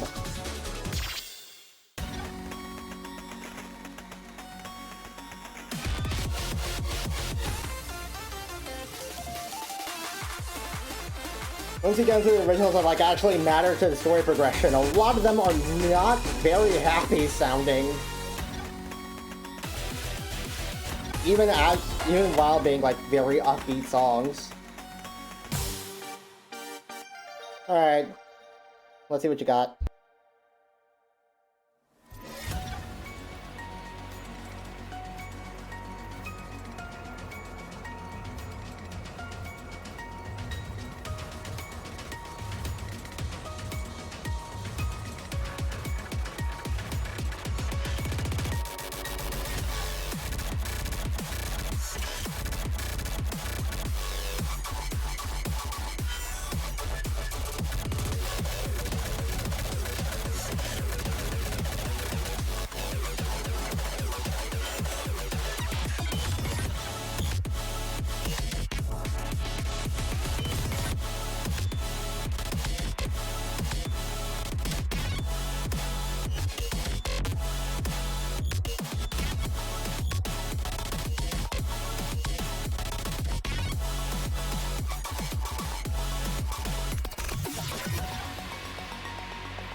Okay, so it turns out what it got is bumper and roll spam. Like, a lot of bumper and roll spam.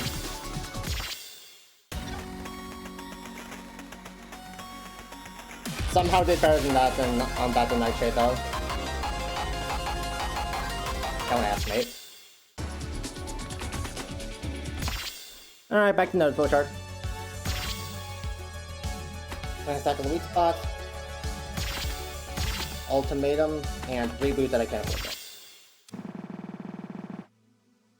Made it to the building in the location pin that Chio had sent us.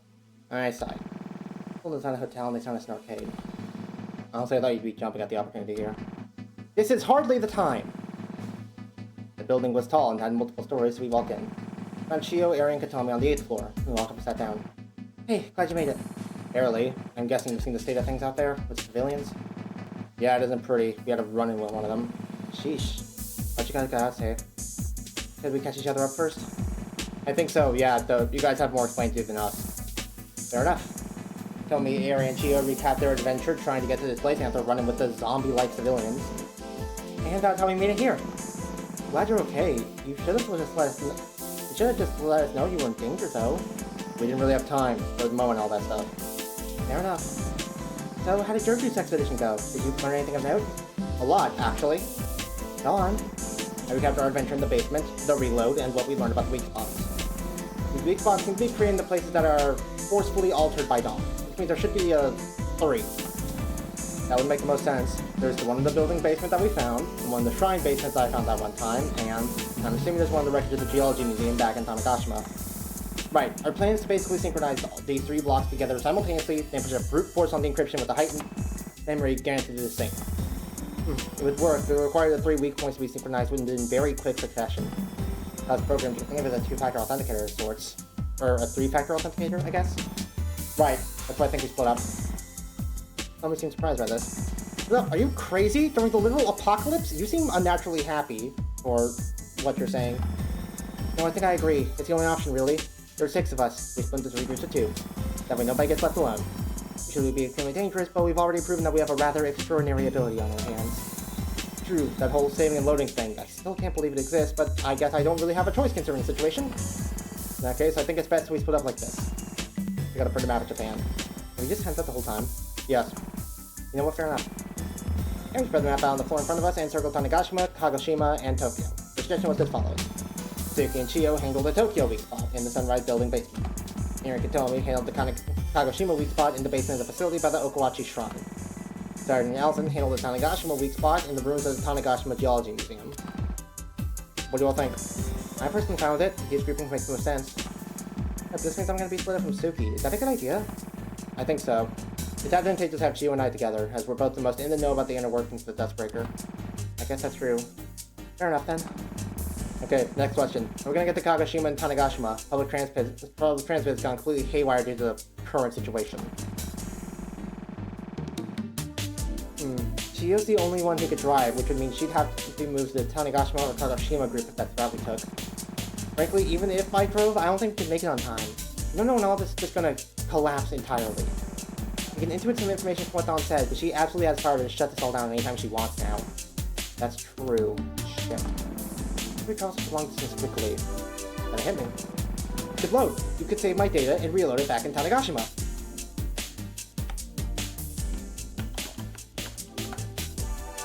Gotcha, Umfi. At least give us the ability to verify if there is a weak spot there, and if there's something that can be done with it. Shit, wait, hold on. I was hospitalized after the museum incident, and a lot of my recovery was omitted from the data as it was during the Schrödinger cycle. Is there a point in the Schrödinger cycle after the museum burned down that I wasn't in the hospital?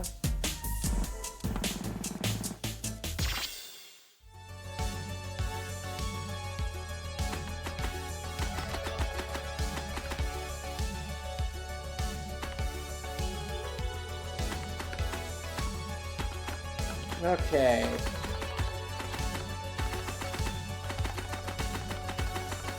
In Tanegashima, after the museum incident, while she wasn't hospitalized. Would that be like in the middle of the fucking fire?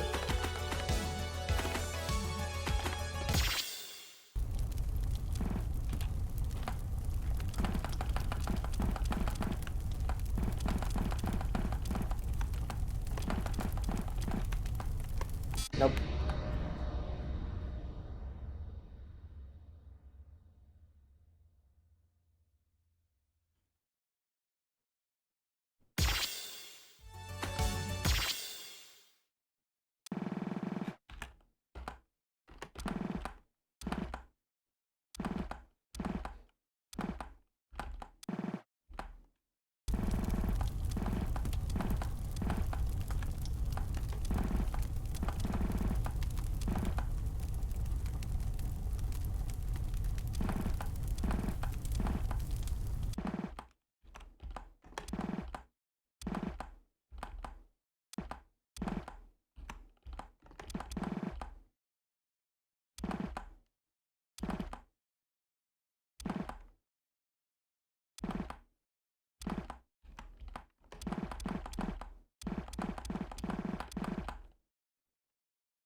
Maybe one of these.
Come on.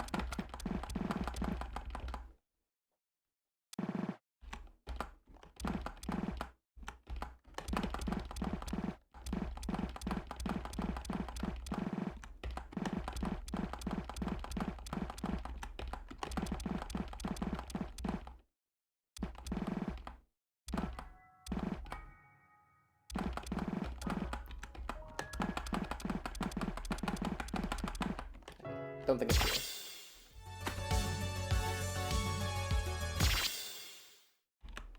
I mean, they haven't left by this point, right? Yep.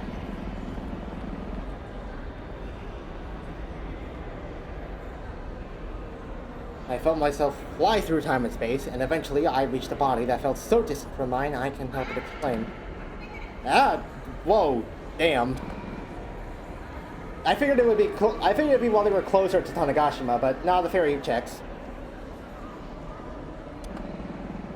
Huh? Saturday, are you okay? You look, well, honestly, you look drunk all of a sudden.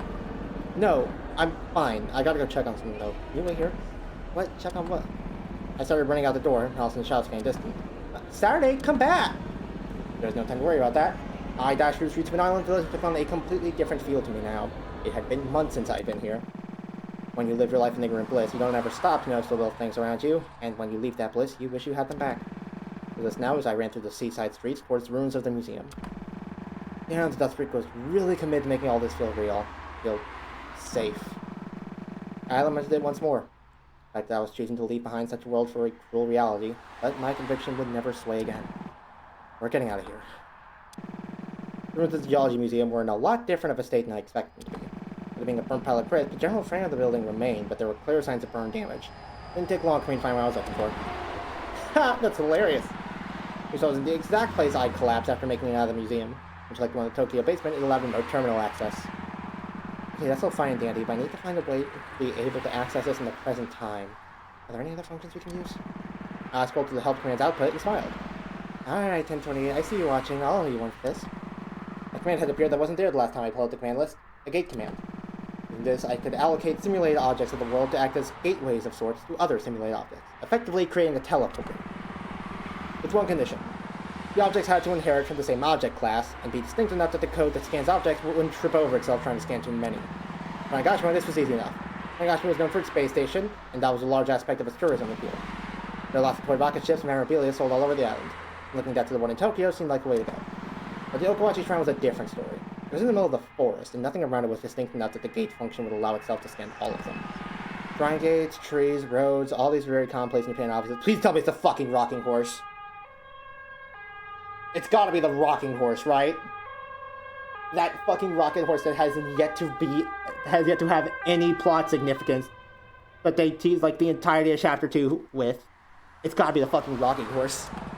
I think we can use. Oh. Oh my fucking god. Yes! You ain't never seen nobody do it like me!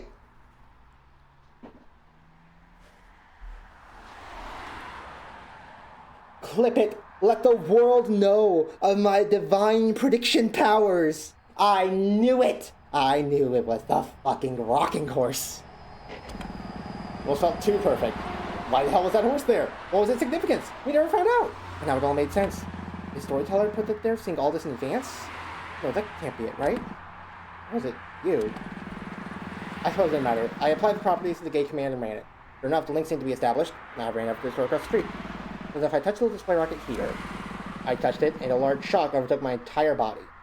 But it didn't hurt. I felt myself being ricocheted across space. I rematerialized in the familiar place. A small hobbyist entertainment shop in Ginza. This place? What? Is this seriously the only place in the Tokyo area that sells Tanegashima merchandise? What the hell? That doesn't make sense. I better get back. I tapped the toy spaceship and felt myself walk back across the world. At the Geology Museum's ruins, I erupted in maniacal laughter. I couldn't help it. This is insane. What the hell is even happening anymore? Holy shit. In the past 24 hours, I'd broken so many fundamental laws of reality. Because it wasn't reality. This world was a game, and I was finally playing it like one. It's a game I intend to win, goddammit. I feel like I need to do, which means I need to get my act together and get back to business. Just gonna Go ahead. You know what to do, right? I'll leave it to you then.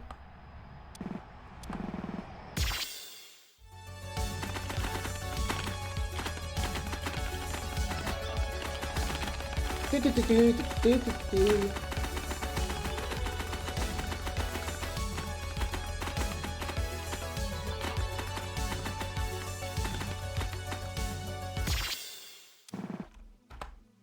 Okay.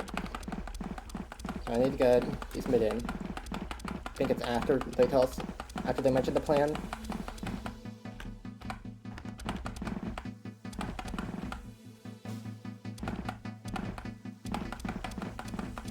Hold up.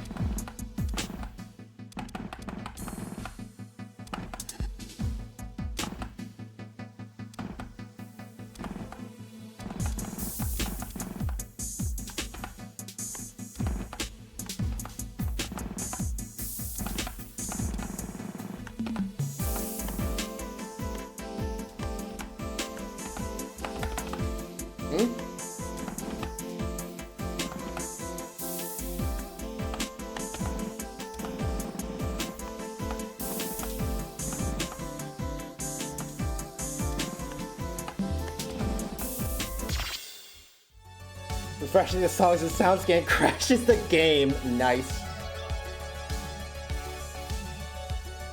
Okay, well, I have the data loaded of Enlightened Fairy Saturday, but there's apparently nowhere I can load it.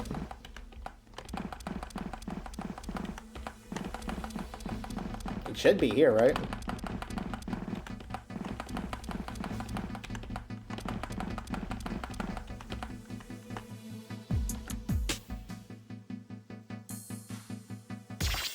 Oh wait, no.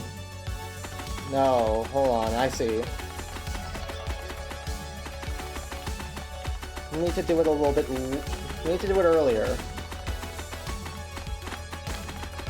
Because the gates haven't been set up yet at that time.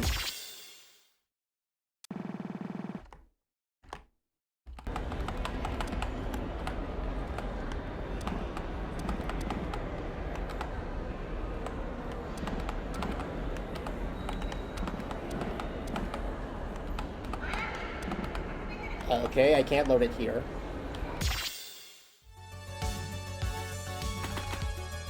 Also, just noticing now, this episode is how the gate opens.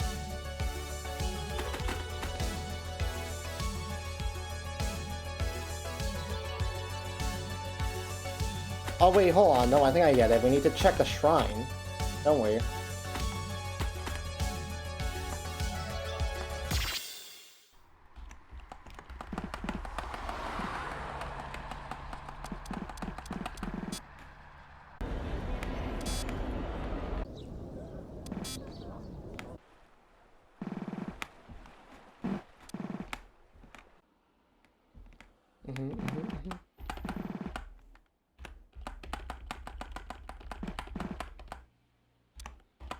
Happening here.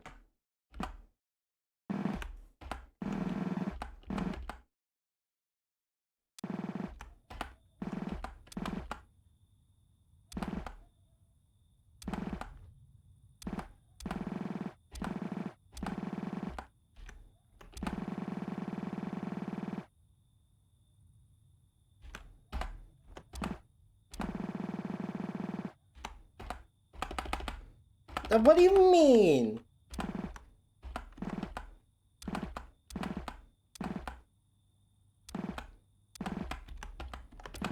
Loading it when the rocking horse is. What's...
found another crash. Nice going.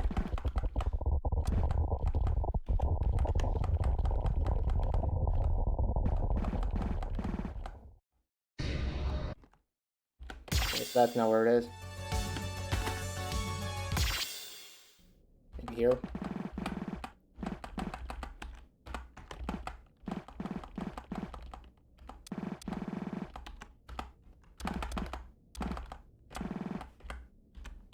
Oh wait, nope, leg's busted. There's no way this is right. Maybe here?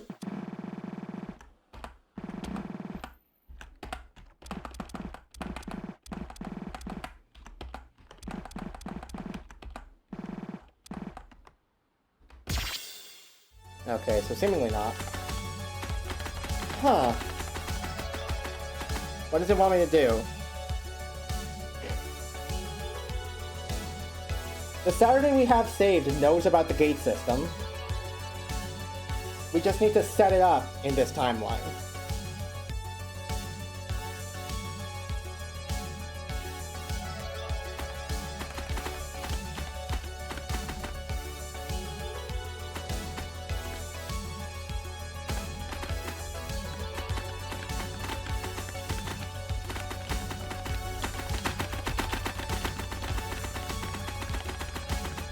And wouldn't let me load knowledgeable Saturday in here.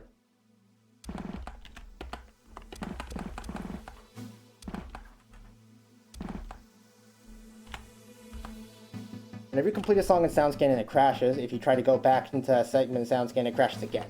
Okay? Good to know.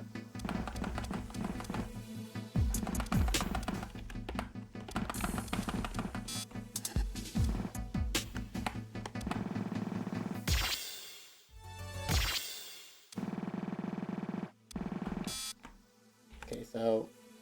I think I missed something.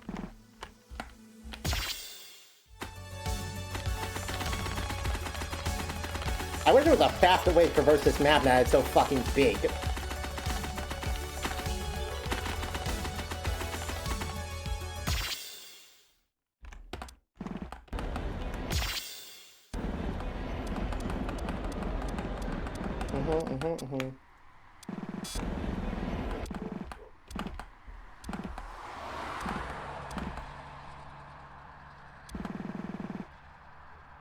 Alright.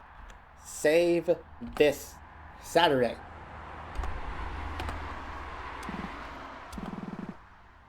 You should know what to do by now. I mean, I thought I knew what to do, but apparently I don't. I tried to load the Saturday back in to let them know this information, but...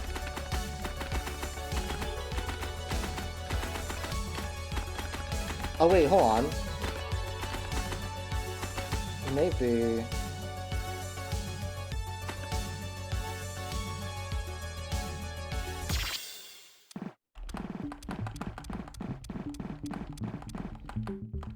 Maybe we need to load it while she's near the terminal.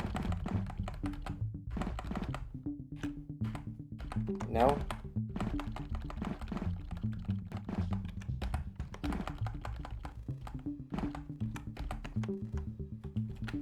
Okay, that's not it.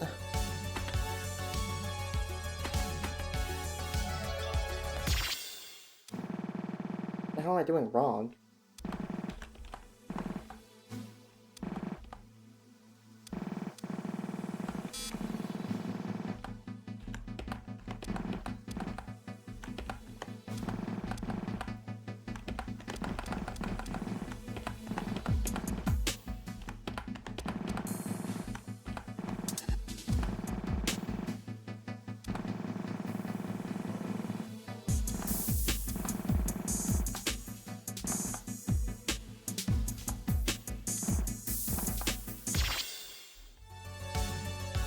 Okay, yes.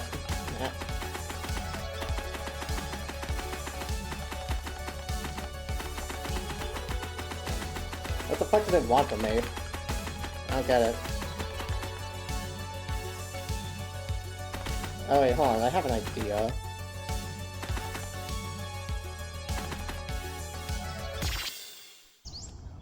What if we load this Saturday while she's at the not burned down Geology Museum.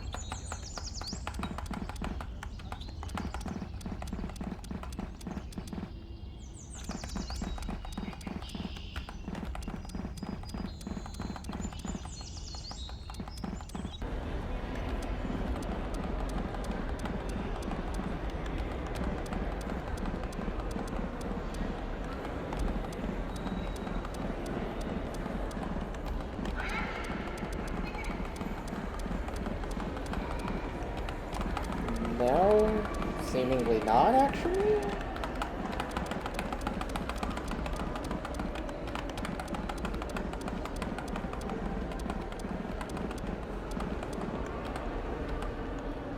Oh. Nope, not doing trying to report to XYZ again. Huh.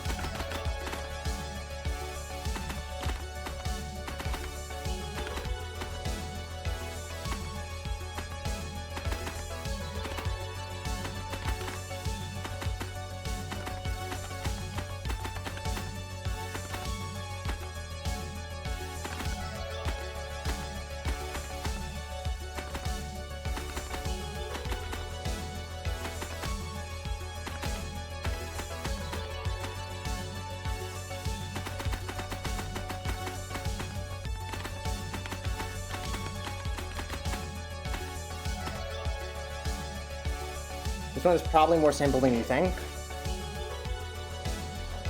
I mean, the simplest possible option is that you load it in penultimation, but apparently you don't. I load it before they even go looking.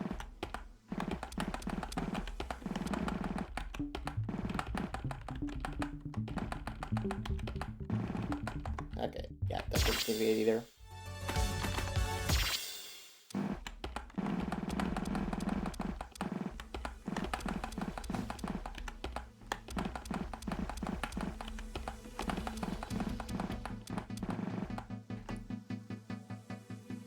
Oh wait, hold on.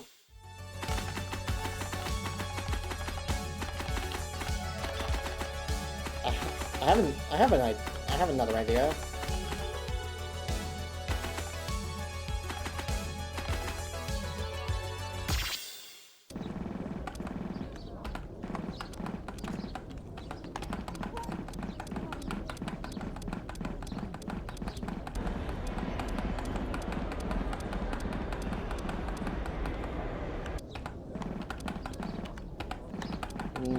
No, apparently not.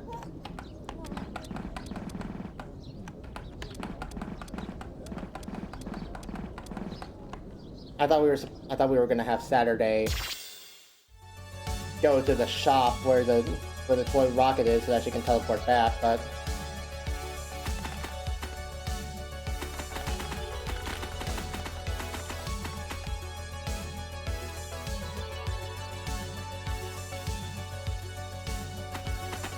trying to load while she's at the rocking horse doesn't work. Trying to load when she's anywhere near the shop we were just talking about doesn't work.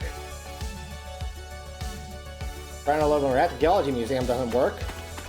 Trying to load in the most recent story entry doesn't work. I think I'm lost.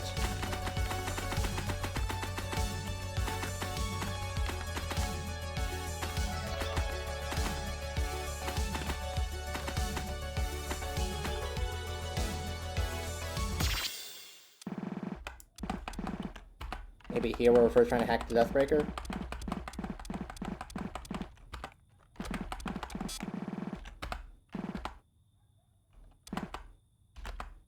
Nope.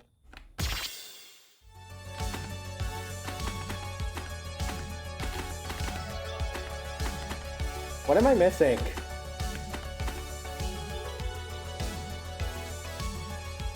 Oh, wait, here's the, I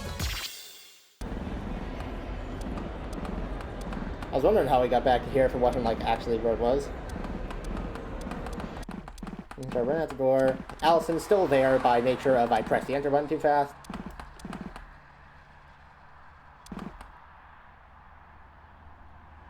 Anyway, to access this in the present time.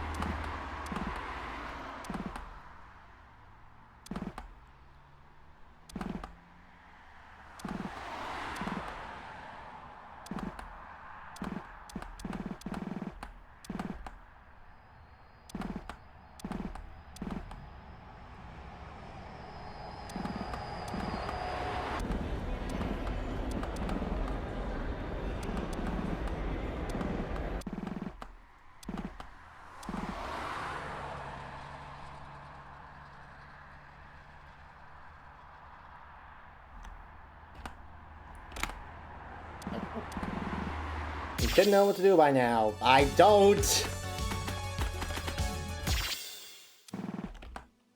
Because actually loading it in present time isn't fucking working.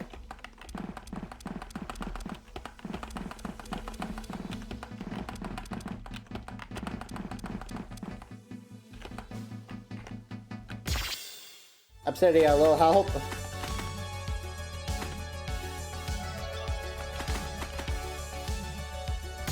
Maybe in here?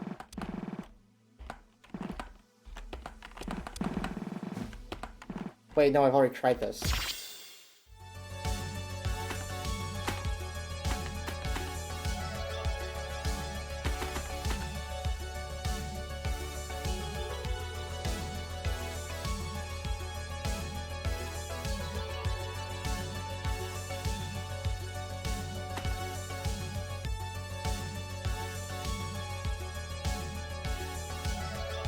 One of the things you did before is right. You must just not have done it at the correct dialogue box. I have to do it at a certain dialogue box. And it would have to be one of the ones where she's like, you can save and load or whatever.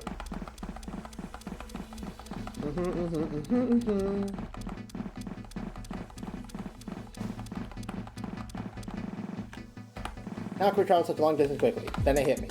We could load. For fuck's sake! Damn it, Saturday! After I arrived, I relayed everything that had happened. I see. If that's the case, then we should make haste for the link items. Wait, hold on. I have a question. What's up, Allie? Allison looked confused. There's something I don't get. So you went back to when we were boarding the ferry and ran to the museum, but I don't remember this. That didn't happen in my memories. Shouldn't that have altered the course of things? It's basically time travel. Huh. I don't know. Actually, I think I know what's going on here. The state of what's simulated by the world has been affected, but our memories haven't. What do you mean? Think about it this way. That shop that you teleported into was the one Katomi later visiting Ginza. If you asked the shopkeeper later, she would likely remember both of those things happening. But if you would ask her before you rewrote what happened earlier in the simulation, she would only remember Katomi entering. Wait, then what does that make the Allison that got confused by me running off? Simulated, maybe? Then doesn't that mean all of you were simulated? We only got to this point by reloading a bunch. No, I don't think so. Okay, how do I explain this? The key thing to remember here is that as we stand, all of us are just collections of memories, emotions, reactions, and data. Well, other than the Ichibotsus. This is the real world, so our real bodies are still in the real world, stored in the cold storage piles. What you told me about storyteller's glances into layer 3 was accurate. I didn't have a good chance to put that in the story, but it was the truth. During our time in layer 2, storyteller managed to briefly observe the state of layer 3 just to survey what happened to our original bodies. All cold storage pods under surveillance by the Japanese military. At the end of all this, each of us have to make it to the shutdown procedure for our data to be transmitted back. Until then, we're all just minds, no bodies. Whatever makes us to the finish line is what gets sent back. All our memories are real, and all our reactions are real. If you had stayed behind when you went back in time and somehow made it to the shutdown procedure from there, the Allison that returns to the real world would remember you running out of the ferry terminal, but the Allison that's in front of us doesn't. Neither is more real than the other, I think. It was all really complicated, and we certainly didn't have time to be worrying about it now. We don't have time for this, though. I'm sorry, you need to get moving. Because you said that link at Tanakashima, you'll need to worry about the gateway to Kagoshima. Right, let's go to the Sunrise Building basement. From there, I'll set up the Kagoshima gateway, and then we'll split. Right, let's go. Oh god, there's 3 story entries. Okay, well, I do not think we will ever be doing this, but it has been 4 hours. Next time, we'll play more Vivid Stasis, and we'll try and finish off Chapter 5, Part 1, question mark? If this even is still Part 1 at this point, because holy shit, this is a very big Part 1. This is like an entire goddamn story chapter. I'll also probably grind for some batteries and more sound scan maps off camera. Anyway, thank you guys for tuning in. I appreciate it. Bye!